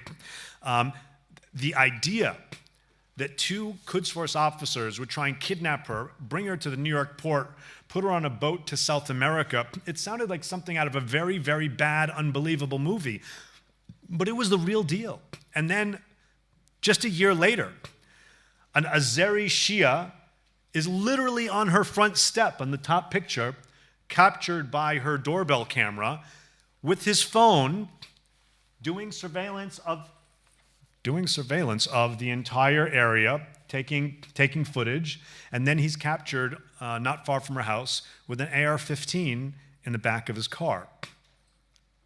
And then, of course, we have the more recent plots that were revealed involving Pur Safi, who is a fugitive still in Iran, the plots targeting John Bolton and Pompeo. There's a lot to talk about this case if you like. Very, very, very interesting case in terms of great insight into how they are operating, what's good about it, and what's not so good about it. But I think even despite the fact that they've been outed here, from their perspective, the State Department has made it clear that they're spending $2 million a month protecting these former officials. If I'm Iran, I'm thinking that's a success. And it's not the only one, the only case like that. We have this case involving Dustar and Gorbani. They pled guilty. They were in the United States doing surveillance of Mujahideen Khalq rallies in California, in New York, but maybe most disturbingly, at one point one of them happened to be in Chicago. Chicago's a lovely city. If you're ever there, I can tell you wonderful ways to spend your time. How did he spend his time? He went to the University of Chicago and he started doing surveillance of the Hillel and the Chabad Center, where Jewish students from the University of Chicago are hanging out. Not Israeli targets, not dissident targets, just a bunch of Jewish college kids. And so to conclude, I think there are a bunch of themes that we can look at here, and I'm happy to talk about them more. One, I think we need to understand, Iran seeks to undermine and target dissident groups that the revolutionary regime perceives as threatening the regime's stability. They are very sensitive about regime stability, even though the regime, and I don't like to admit it, but it's a fact, is actually quite stable right now. They believe that what they're doing is proportionate. If, maybe according to the foreign press, Israel is carrying out assassinations of nuclear people or missile people or whatever in Iran, they feel that Iran, they can do the same elsewhere. Why not? If you can do it to us, why can't we do it to you? So they seek to exact revenge for real and perceived acts of aggression, and they think that these are effective ways to deter maybe Israel, maybe the United States from doing things in the future. Iran's antipathy for Israel is a constant, and its commitment to the Jewish state is real, though most of those cases are being pursued through proxies. And in this case, I think it's pretty clear that Iran is willing to fight to the last Arab. Iran has from time to time carried out operations that are tied to its perceived self-perceived status as the standard bearer for revolutionary Islam. The Salman Rushdie cases are examples here. And acting through proxies in ways that are either, they think, by their calculus, reasonably deniable, which doesn't mean you can never say, oh, we now know it was Iran. They want to, so long as they can say, I don't know what you're talking about, that's fine. Maybe one step removed. They believe they can manage risk and project influence well beyond their borders. For them, it's risk calculus. What's the benefit? Is it worth the risk? And their risk calculus is much more aggressive than a typical American or European risk calculus. And so I'll conclude by just saying there are a few possible trends I think we can forecast here. One is President Raisi is part of the IRGC clique, and it represents a significant step in the solidification of the IRGC's place at the center of the Iranian power and decision-making. They are likely to aggressively protect the revolution. The more they feel it is being challenged, the more they will feel the need to act to preserve it. And this particular type of administration, which is unlike previous Iranian administrations, presidencies, this one is very close to the supreme leader, has the backing of the supreme leader. We should expect more efforts to do what they consider efforts to protect the revolution. They see these external operations as proportional to what we are doing or dissident groups are doing. And in the absence of a nuclear deal and with sanctions in place, they see this as, again, a proportionate response to those things. This is not meant to be a comment on the nuclear deal, whether it's good or bad, but they do see that as long as you're sanctioning us and doing things to us, we should be able to do things to you. And on forecasting trends, just 2 points. One, we see Iran deploying teams of Shia militants, mostly non-Iranian and non-Lebanese, representing Iranian proxy groups to carry operations at Iran's behest. Some groups, some individuals. This is a big challenge for intelligence and law enforcement because network mapping is much, much harder. And finally, and perhaps most interesting, the US intelligence community, even before the targeted killing of Qasem Soleimani, started talking about, could you see a situation where within Shia extremism you could have inspired lone offender attacks, which traditionally we associate only with Sunni extremism, because that's basically how it's been. Now, we are beginning to see the potential for those types of Shia homegrown violent extremist attacks, and people are watching carefully to see what Iranian and other Shia extremist leaders are saying publicly. Are they doing and saying things that might be the basis for making people believe they should carry out attacks? And I think that the attack on Salman Rushdie is part and parcel of this. This is the one area where they have historically worked in this regard. So to conclude, to answer the question that Ellie started with and that I started with, why? Because they can. And we collectively have never instituted a cost that is too much for them. Sanctions, I'm a former Treasury official. Sanctions are wonderful. They will not alone do it. I think diplomatic sanctions, and certainly a credible military threat, but diplomatic sanctions are incredibly important. And I even think things like travel sanctions on the family members of Iranian leaders would be huge. I bet you everyone in this room would be shocked at the number of immediate family members, nuclear family members of senior Iranian leaders who are living or studying in the United States or Western Europe, or who go on regular shopping trips to Paris. And if they couldn't do that, I think that would be one way of putting pressure on the people who are making these decisions right now with no personal cost to them. So with that, I want to thank you for your patience in listening to me.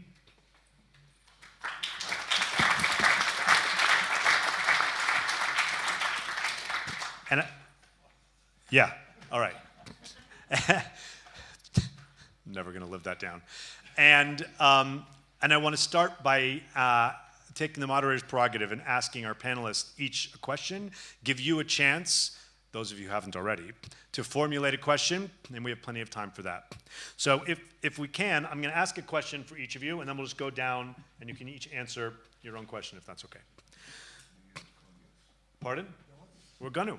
So, Amnon, first of all, what does Israel do, and is it effective to deter the Iranian proxies around its border who have all these capabilities that you've laid out?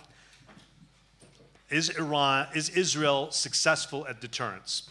For Miguel, why is Argentina in particular, or Latin America in general, why does it continue to be an attractive area for Iran to operate, given all the different things that they've done there over the years and that have been exposed? You'd think maybe they'd feel like it's now a risky area, but it does not appear to be. Ellie, the Beirut bombings arguably worked very effectively. And they've been cited by Iran and even by Al-Qaeda as proof that if you just strike at America hard enough, they'll withdraw, because ultimately US troops did withdraw. But if we look since then, especially in terms of the US presence in the region more recently, it seems Iran has not been successful at pushing us out of the region. So do you think that the Iranians believe that these types of terror plots in the region are still effective at pressuring its opponents to get out of the region? And Nakissa, how do you see the spectrum? You touched on this a little bit, but the spectrum of proxy relationship, or those who aren't quite proxies, that are working for or with Iran, and what's the difference? Does it make a difference in terms of how we categorize a Hezbollah or a Houthis? So Amnon, if you could start, and we'll just go down the table. Okay. You ask about how Israel can deter, or is it making efforts to deter all these proxies that are surrounding us? Israel's security concept is risk management.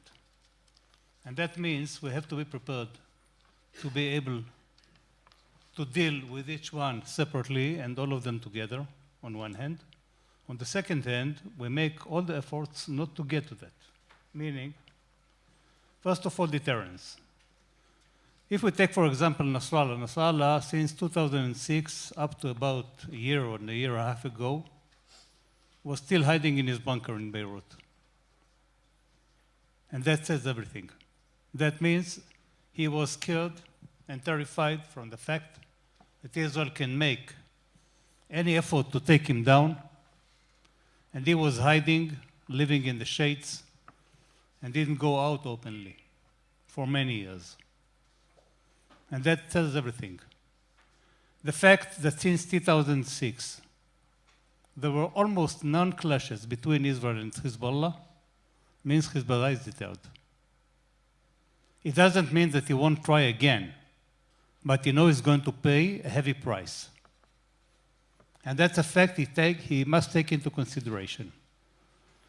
Even though his Iranian masters will order him to operate against Israel in some case or some scenarios, he will consider it twice, because he's living in between being a proxy of Iran or Khamenei's representative in Lebanon to being a Lebanese entity, meaning a part of Lebanon. After 2006, he was blamed for ruining Lebanon. And the Iranians paid a lot of money for the destruction of Lebanon. So it must be taken into consideration, and he is a wise man, and he knows exactly what he's going to face in case of another round with Israel. The fact that he can launch about 2,000 rockets a day doesn't mean that we are going to sit down and wait for that and not respond. Hamas is deterred as well. The fact that Hamas didn't take any activity or didn't apply together with the PAG on the two last rounds we had means Hamas doesn't really or necessarily want to take any risk of facing Israel one more time, because it understands the Israeli power, our capability to destruct a lot of its infrastructures, the tunnels and everything else, as we did before, and is deterred. And that means, first of all, as Mr. I don't remember who was the president who said that, if you can assist me, carry a big stick and speak softly. Teddy Roosevelt, sorry, yeah. So we carry a big stick, we threaten that this stick can hit you, and we speak softly. That's the pose.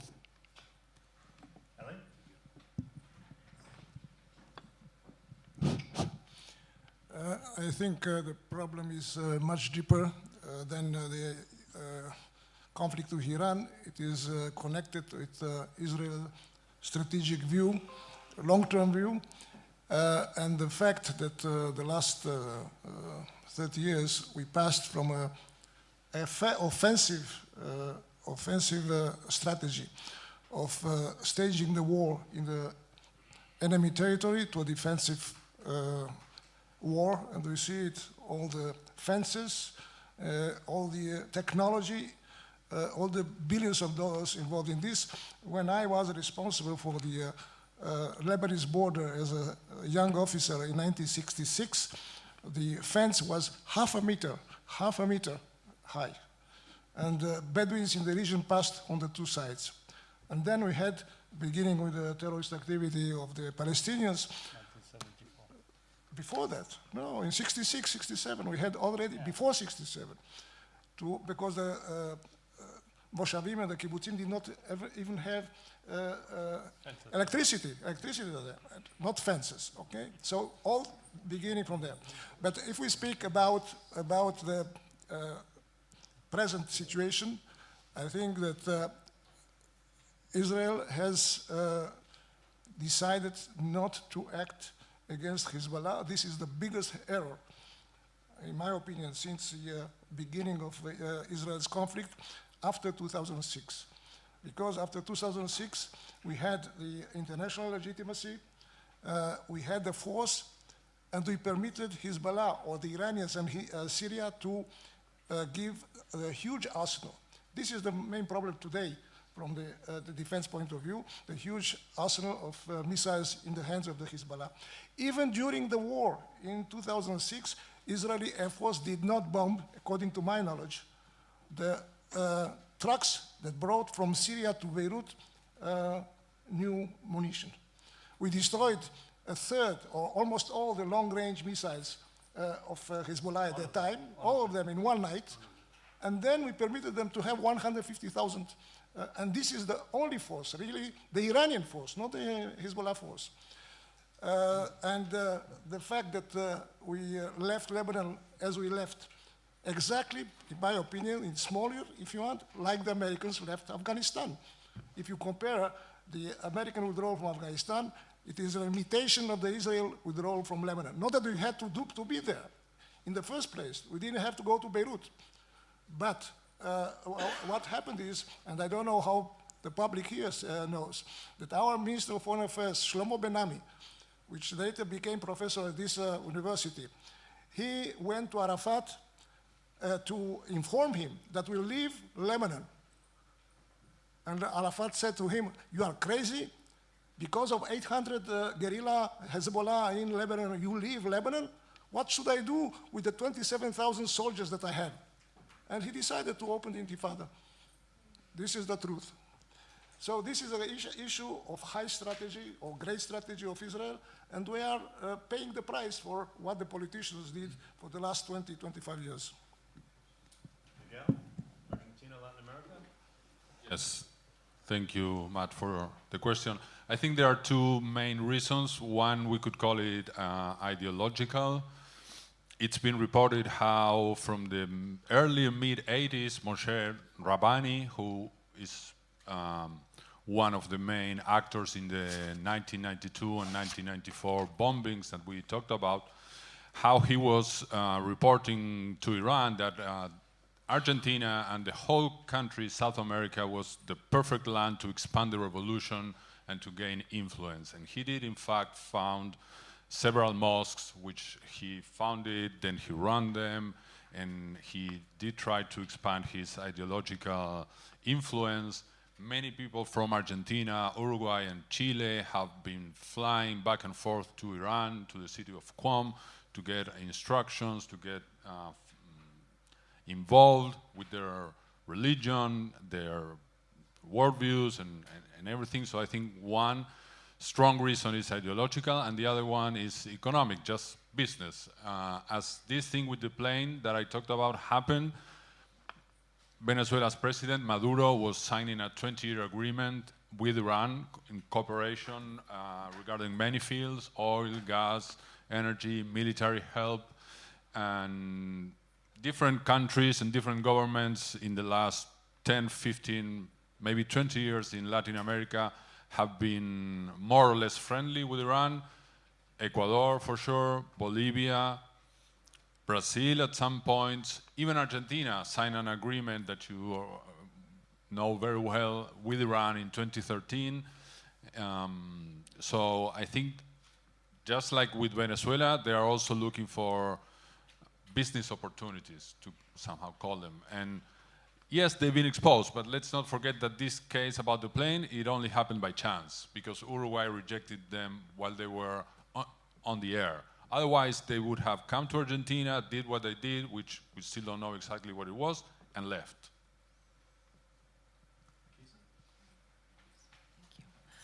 So you had asked about what's the spectrum of proxy relationships for the groups that work with Iran. I think it would be some intersection between resources and ideological overlap. There are groups like Hamas, the Houthis, that may be considered more strategic or tactical partners, but they don't have the same sort of ideological overlap. And then groups that might be more resource reliant on Iran. A lot of the militias that Iran raised during the Syrian civil war would fall into that category, as well as the Fatimiyun and Zainabiyun brigades, which are essentially part of the IRGC and are Afghan and Pakistani Shia, respectively. I think a couple pieces that talk about this that are really good. Asaf Moqaddam, the dean of the Lauder School, had a piece in the Sentinel that looks at the strategic cooperation between Iran and Al-Qaeda, which I think is a really well done piece. And actually, Afshan Ostovar has an article called The Grand Strategy of Militant Clients, and he has a really nice description of that spectrum. It kind of covers what I just mentioned. So I think in how we deal with groups is also significant. There might be more opportunities for exploitation with relationships that are not ideologically tied as well, or are not as heavily resource reliant on Iran. Super, and now it's your turn. I will take the questions as I see them, and maybe we can turn down the light just a little bit because of the glare. There's a part of the room I can't even see. So we'll go right here. My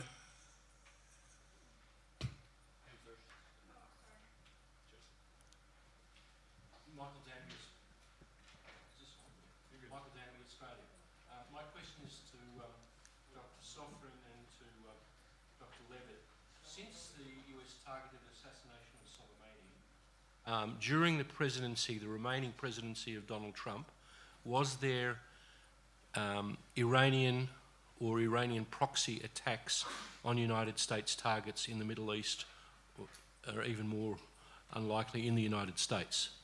So between the assassination of Soleimani and the end of Trump's presidency, were there attacks on the United States? So that's one question. The second question is, now the nuclear deal is apparently on hold, what do both of you anticipate the Iranian or Iranian proxy attacks on the United States to be? Up or down or the same?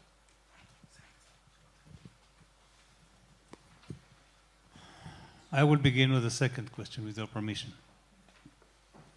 I think that the nuclear deal is done deal. It's a matter of time, so far, as I understand it. I begin it will be after the midterm in the US, which is November, because until November nothing will happen. The Iranians gave their answer. They're objecting to many of the restrictions that the US tried to impose. And so far there is a stalemate on this issue. I don't believe that we'll take advantage about this issue and try to hit the US. It's not in their interest right now. And I understand that this president is a little bit different than his precedent. That means he can react in a way, even though he's older. But I'm not sure that this is the only issue. I believe that Iran is in a very sensitive situation right now. First of all, there are no sanctions. And they're in a bad economical situation. And it's not going to improve until something dramatic is going to happen, meaning the re-signing on this agreement of 2015. So they'll be very careful, and I not believe that they're going to hit American targets in the Middle East just for pushing America or the US to try to broke this deal one more time. Because I understand the dynamics, and I understand that they are now focused on the midterm, and I understand the rules. of this game. Okay? Regarding the first question, I don't remember that any big attack was carried out between Qasem Soleimani disappearance and the end term of Donald Trump. There were some attacks carried out by Iraqi militias in Iraq on American bases, directed probably by the Iranians, but it can be proved, but not to a bigger or larger extent. Look, right afterwards, there were Iranian rockets. Very Iranian, very public, you know. Without any real damage. You know, the fact that there wasn't real damage was not something Iran could carry out. They hit real targets. You know, we had soldiers who had traumatic brain injuries. It could have been worse. But to me, the question... Immediately. Yeah? It was immediately, not afterwards. Exactly. But immediately afterwards, was a response. Yeah. And one should not expect that Iran is necessarily going to be doing things always on its own. If Iran has proxies do things for them, that counts. To me, the real issue is that external operations, and there are different types of external operations. If you want to just hit anybody, you can do that fairly quickly. And so after Imad Mughniya was killed, they had two lines of operation. One was go hit soft targets of Israeli tourists, just so things will happen. They had a second line of operation where they wanted to hit senior, current, or former Israelis. That's harder, it's more sophisticated, takes time, takes planning. And so I think some people made the mistake in the weeks and months after the targeted killing, or like as you put it, the disappearance, as if we don't know how, of Qasem Soleimani. It happens. That all we saw were attacks against US forces in Iraq by Iran, and even more so by its proxies. And multiple people said, well, clearly that's it. And they're going to satisfy themselves by trying to achieve, after Qasem Soleimani's death, what he was really set out himself to achieve in life, which was pushing the US out of Iraq and the region. And I think that it's clear now that that was wrong. And that these types of operations, poor Safi and others, they take some time to recruit some sources and dispatch some people. The fact that it was thwarted notwithstanding, they didn't just decide to start that yesterday, last week, last month, or when President Biden came to office. They don't make that distinction. On the issue of the nuclear deal, I don't think that these attacks are going to be tied to the nuclear deal. But again, what my data set shows very clearly is both during the negotiations and right after the negotiations of JCPOA 1.0, and now during very sensitive moments of the JCPOA 2.0 negotiations, including sensitive negotiations with the Europeans, they have carried out plots, not just targeting Americans, but in the United States and in Europe, and they're willing to walk and chew gum. And I think that we make a mistake in the West. I'm American, so I'll just say America, but I think it's not just Americans. We assume that others do calculus and come to conclusions the way we do. And that's a mistake when it comes to, in particular, Russia, China, and Iran. And they might be more willing to assume risk, especially if they think that the benefits might be there. Okay, do we have someone on this side of the room there? No, it wasn't, but go ahead. I think that the issue is much bigger than the issue of terrorism by the Iranians. The nuclear deal, it is not clear the Iranians want the nuclear deal. But the problem is much more urgent, if there will be deal or not deal. Because according to the Israeli leaders, political leaders and military leaders, we are preparing ourselves in any case for a military alternative, okay? And you heard, by the way, discussion in the first or the second day about a possibility of a preventive war against Hezbollah. Now, if you look to the Iranian behavior since 1979, they'll have to decide if they feel that Israel is ready militarily for an attack.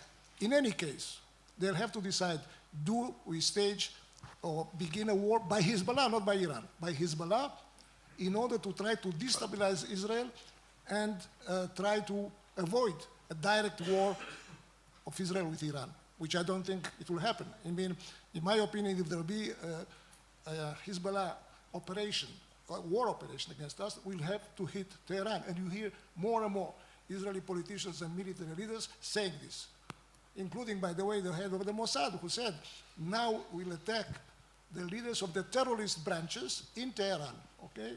So I think we are in a period of great tension, strategic tension, with agreement, without agreement, in my opinion.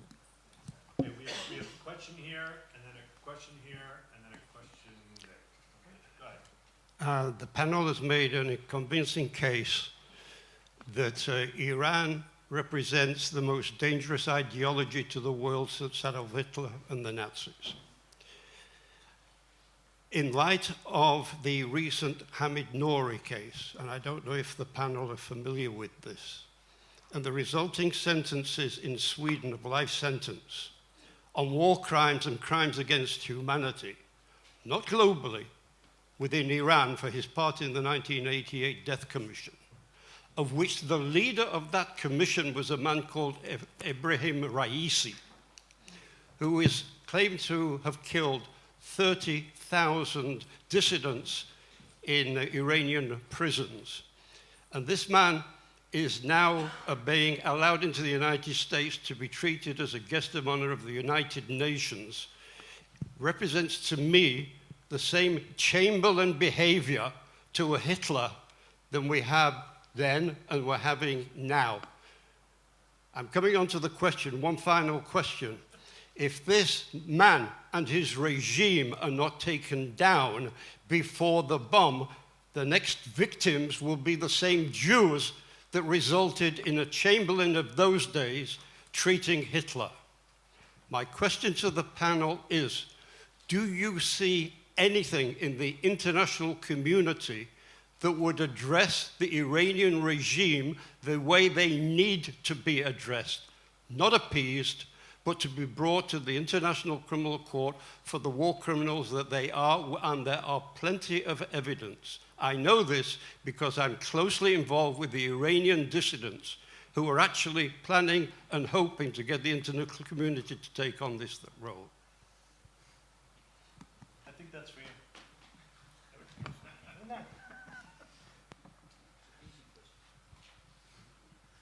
Let me first refer to the facts.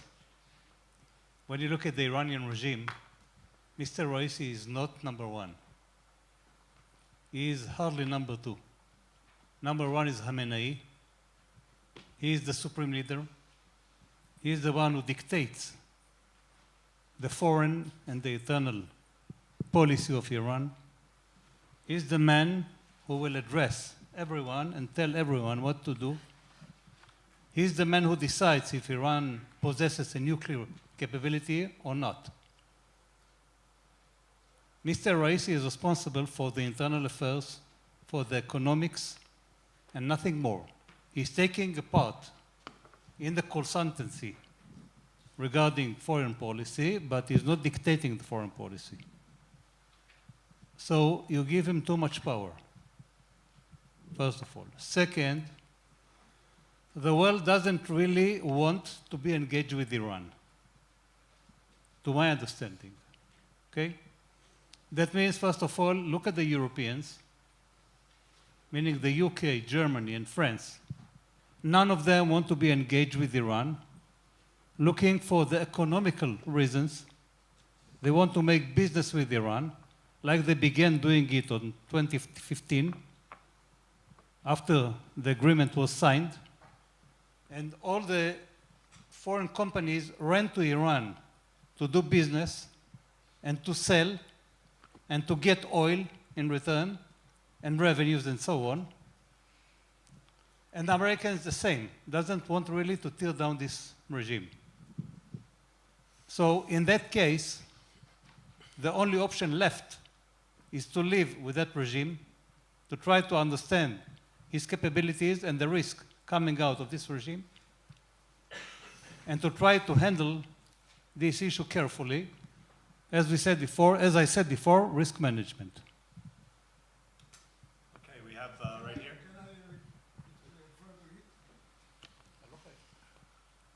Change of regime in Iran can happen only by the Iranian people. We saw it in 2009, by the way, when there was a harsh repression and not intervention by the Obama administration or the international community. It will happen like in the Soviet Union.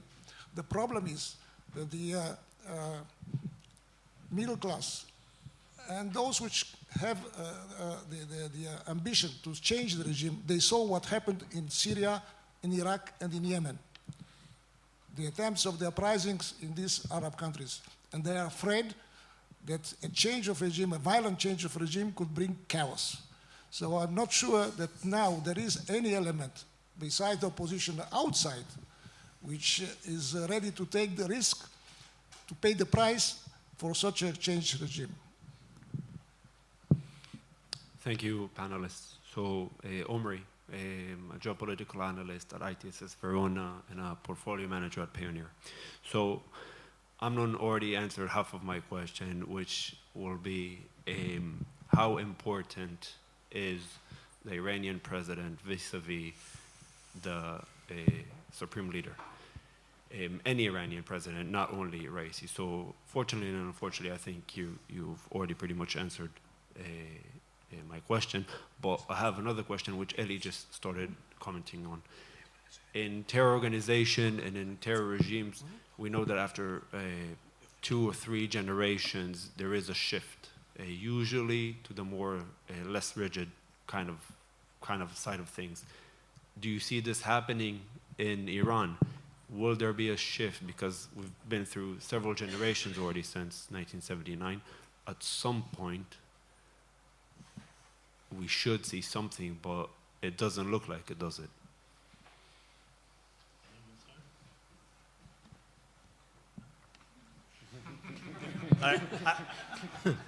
I will just say that the studies that document a trend in moderation over time are mostly looking at secular ideologies. When you're dealing with a religious ideology, with a theocracy, and you're dealing with a revolutionary regime, I think we're going to have to wait and see, but I think the likelihood is that that will only happen as the revolutionary regime either moderates or, more likely, is challenged. But so long as there is a revolutionary regime in Iran to defend, the hardliners will seek to defend it, and so long as it continues to be a cost-effective, and by that I don't only mean monetarily, price-effective means of achieving their goals and having a longer reach, they will continue to use, among other tools, terrorism. You could also argue that there's a difference between some of these groups that were not, some of them were state-sponsored, but really because it was just in the state's interest, you know, the Libyans or whatever, to have secular groups do things, and that there's a difference between ideologically religious state-sponsored groups. I think that's less of a factor. I think that the fact that we're dealing with the Islamic Republic of Iran is what will likely skew the findings of the studies that have documented those types of change among the Bader Meinhofs of the world to date. Anybody else? Yeah. All right. Miguel, what I would call the Nisman list that you gave across Latin America, you mentioned Mexico. And if I heard correctly, you said something about Volkswagen. We, within the last year, had a problem in Mexico, in the store, the main store in Mexico of Volkswagen. There were pictures of Hitler, and I contacted Volkswagen, and Volkswagen said that they were closing down, so in Mexico. So what really is behind this? I really don't know about that. As I said, the trade of auto parts between Mexico and Argentina, it's very common, it's very frequent. not only Volkswagen, but other companies as well. We are not sure what happened exactly in Mexico, who finally contacted this plane to bring the cargo to Argentina, but apparently the auto parts were inspected at the airport and they were fine. They found nothing in them, and Volkswagen admitted that they were buying those auto parts. So far at least, nothing strange was found regarding the auto parts and the Mexico plant. Okay. Excellent. I think we're over here on this side, please. Good afternoon. My name is Khotazo from South Africa. I just want to raise the issue of Mozambique, Cabo Delgado. The issue of Mozambique has been well documented. However, it has been widely reported that Iran might be supporting Al-Shabaab. And in this case, it will be the Quds Force in terms of financing and supporting the militant group, which represents a new escalation. So the question to the panel is, why would Mozambique be a third country for IRGC's operations? Thank you. We actually have a panelist who's focusing on Iran in Africa. So Nakissa, can you? Can you repeat the last part of your question? Why would Mozambique? So in this case, why would Mozambique be a third country for IRGC's operations? An ideal country for IRGC operations, absolutely.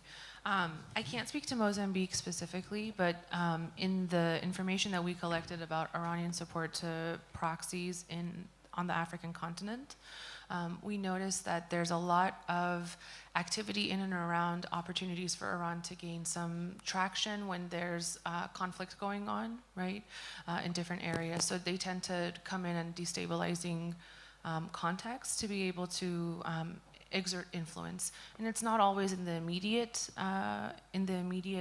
future. They might see it as an opportunity to put in some foundation and make good on that investment later on. I think earlier in the panel we talked about Iran is good at playing a longer game. And so some of the activity that we've seen on the African continent, again, is they've invested in educational centers, religious centers, in a number of different places since the 1980s. So again, sorry, I can't speak to that specific case, but I'm happy to send you that report once it's out and talk offline as well. Super, we're right here. Can you hear me? Oh, yes. I'd like to thank the panelists in advance for their response. My name is Tammy Palacios. I recently run the Non-State Actors Program at New Lines, a small think tank in DC. And part of what we're engaging with is solutions towards sustainable counterterrorism approaches. So part of that respecting how the information that we contribute to the information space leads us towards those goals. So that framework is where this question comes from. What do the panelists assess the potential reactions by Iran and IRGC being to increased public attention by states and by researchers and academics to their efforts? Is there an idea of what that reaction might be? Might it change previous state or IRGC choices? Well, look, I'll start. I can tell you that there's a difference between kind of immediate reaction and kind of larger change. Right? It has been described to me by people who are in positions to see the evidence of this, that Iran really is, as I said, in a pause after the thwarting of this sophisticated, robust operation targeting Israelis in Turkey. I don't think that should be anticipated to translate into, a long-term pause. More likely to assess what they were doing, what went wrong, where they were sloppy, what needs to be changed. A. B. The Iranians are interested in reasonable deniability, not more than that. So it's perfectly okay if people know what they were doing. In the poor Safi case, targeting Ambassador Bolton, for example. If you go through those documents, at one point, the person that they had recruited to do this, who unbeknownst to them was reporting to law enforcement, said, well, what happens if it becomes clear that Iran's behind this? And poor Safi said, don't worry about that. We're not worried about that. Don't worry about that. There are some cases in others where I think they don't see the publication of this information as a net negative. We are reaching into America. We have operatives in America. We're all over the news. That's actually not a net bad thing for them. And finally, sometimes they try, and I don't know if it's retaliate, but it's we know that you know that you know that we know, and they go public.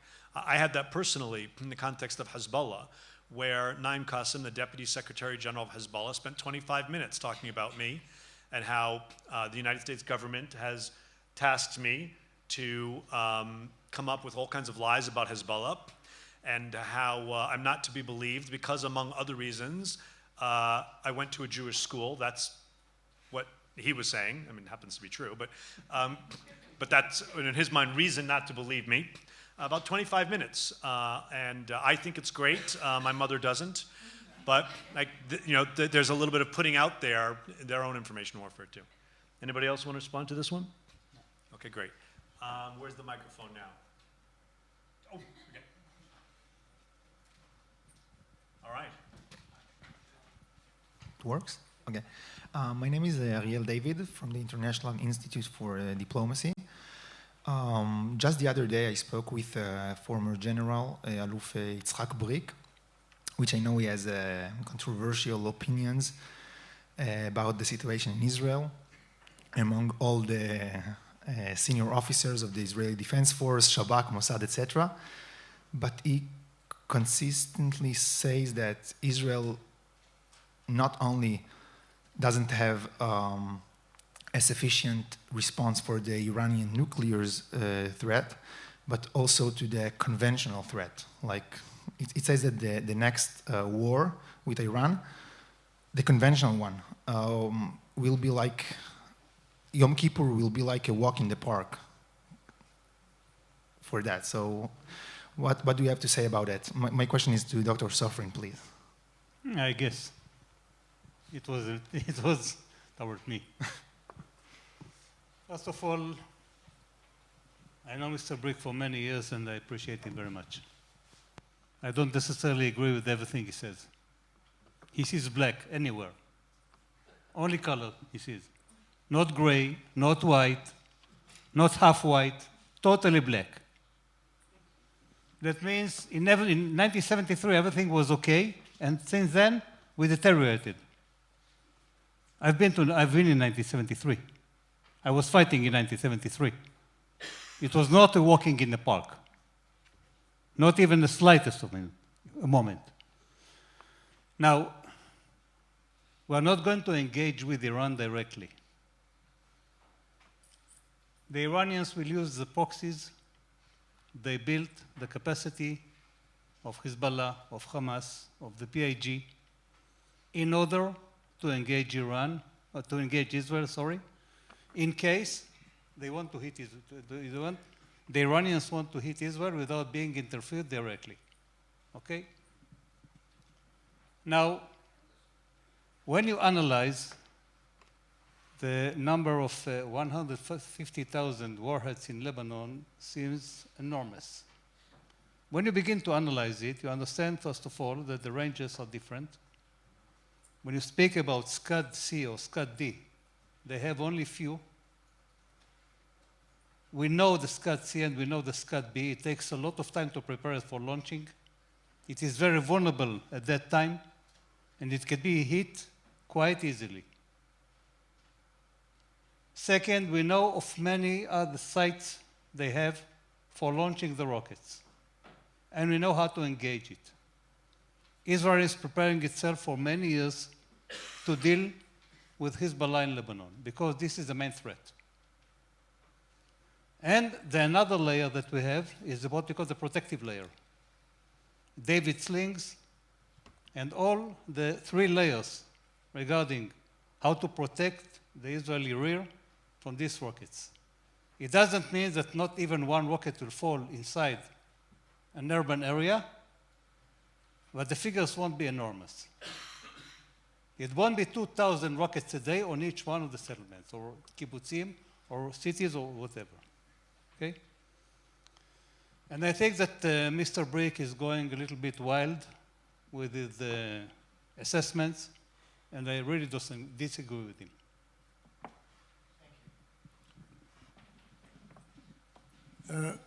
As Dr. Sofrin has said, the main threat is Hezbollah as a missile force and also ground force. They have 25,000, 30,000 people, which they hope to enter with them the Galilee. The Iranian army is very, very weak. They don't have air force. They don't have tanks. They have drones and long-range missiles. Not so many like the Hezbollah even, I think so. So clearly they would like to stage a war by Hezbollah. But I want to say to this audience, if they remember a bit the Iraq-Iran war, how the Iraq-Iran war finished. When Saddam Hussein sent Scud missiles from Iraq to Tehran, in one day, 30% of the population of Tehran left the city. And then he threatened to stage missile attacks with chemical weapons. And the Ayatollah Khomeini decided to accept the ceasefire. So Iran, or I would say Tehran, is very vulnerable. And they will have to take this in consideration. We have a microphone here in the middle, please.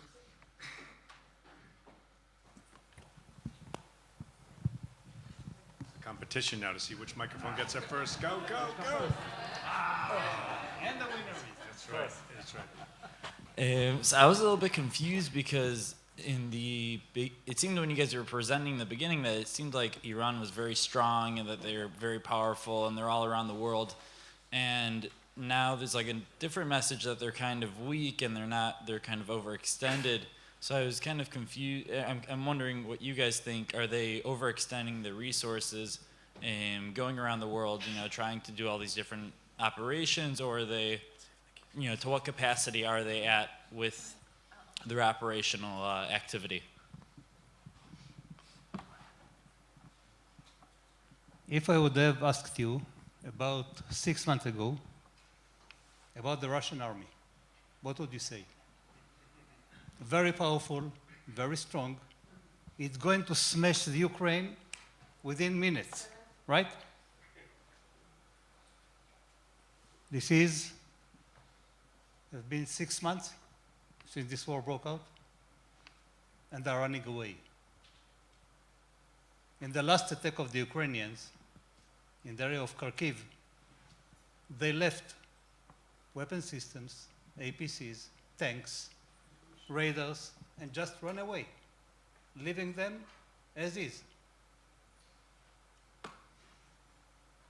So when you look at the enemy, it always looks strong, decisive, brutal, frightening. When you come closer, you see that he's a man like you, like me, like anyone else. Now, Iran is a powerful state. Don't be mistaken. But it has its own limitations like anyone else. That means, and Eli said it before, the regular armed forces are very weak. They don't really play any role. The only weapons Iran has against Israel is, first of all, terrorism by proxies, like they do for many years. And in case of deterioration, they will use the proxies. They'll try to launch missiles, long-range missiles from Iran to Israel, knowing that we know exactly where those sites are, and we can engage it if needed.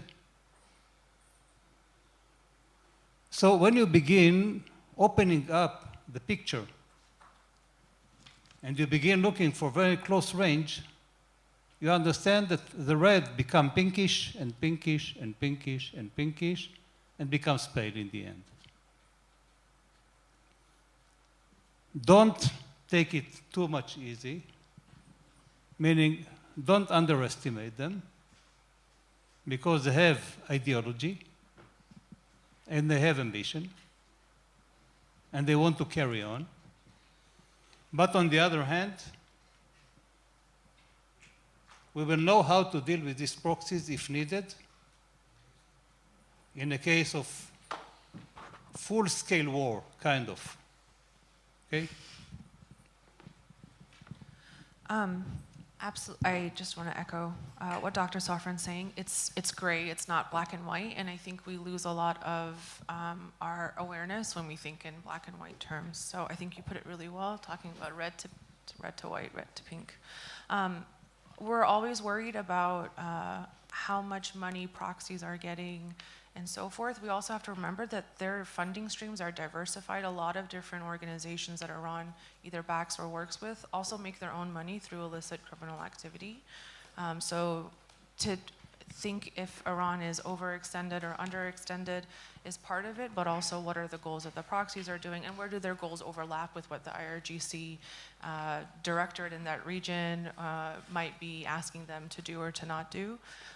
In terms of drone attacks, however, I think another thing that we can look at is capabilities, right? And in some of the recent attacks in the last couple months, we've seen there's an opportunity for cross-border attacks, right? So even if they might be overextended, there seem to be things in the pipeline that might be able to kind of maybe buy them a little bit of time or a little bit of room or opportunity at any given moment. So again, it just, my cadets hate it when I tell them to, but it depends. I just add that I think the way your perception of the presentations and the Q&A, they're not mutually exclusive. You know, a country can be very, very dangerous and not 10 feet tall. Right? They've successfully carried out very significant terrorist attacks. They've also been bumbling idiots. Right?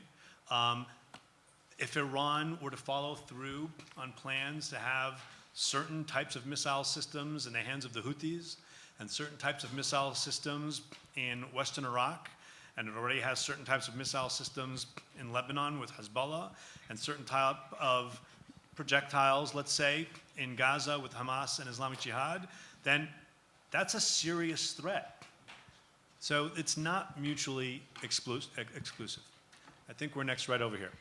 Emily Blau, Georgetown University. I wrote a book on Iran, and I have colleagues there, and it seems as if the supreme leader is dead. If this is in fact true, now what? So I would just first say, I'll believe it when I see it. The supreme leader has been quote unquote dead before, right? I mean, many times. But does anybody want to comment on? Let's play act here. Let's assume that the supreme leader is dead, or a year from now, or 2 years when he is. What does that mean for Iran? There will be another one. That's the only question. Now going to if and when he passes away. I mean, it will be when. Of course. Everybody in the end asks when. Okay, so there's no if. No if and when. Okay, if and. Okay. They're going to sit down and elect another person to be the supreme leader. Khomeini, who was the biggest cleric who led this revolution, passed away. And did Iran stop existing? Did Iran fall down? No. So it's going to be the same. They will be electing somebody who is going to be proper in their own point of view, and he's going to be the next supreme leader. And another one, and another one. I will just say that I do think that the consolidation of the revolutionary clique is significant, and is the result of people already in Iran looking in that direction. And if you're curious about more of this, someone who knows infinitely more about Iran than I do, my colleague Mehdi Khalaji, wrote a monograph about what happens after the current supreme leader dies. And he gets into some names and some personalities, and I direct you there. I will add one point. until 1968 or 1969, Gamal Abdel Nasser ruled Egypt. He was considered by Israel to be the bitterest enemy of Israel. When he passed away, we had a ceremony in the Israeli streets. People were happy, singing, enjoying. And we got Sadat, who at the beginning looks to be, or seems to be very pale, a gray man with no charisma, with no vision. And he initiated the 73 war that caught us by surprise and led in the end to a diplomatic agreement and to us delivering Sinai Peninsula back to the Egyptians. So not always the one who is now currently in power is the best man.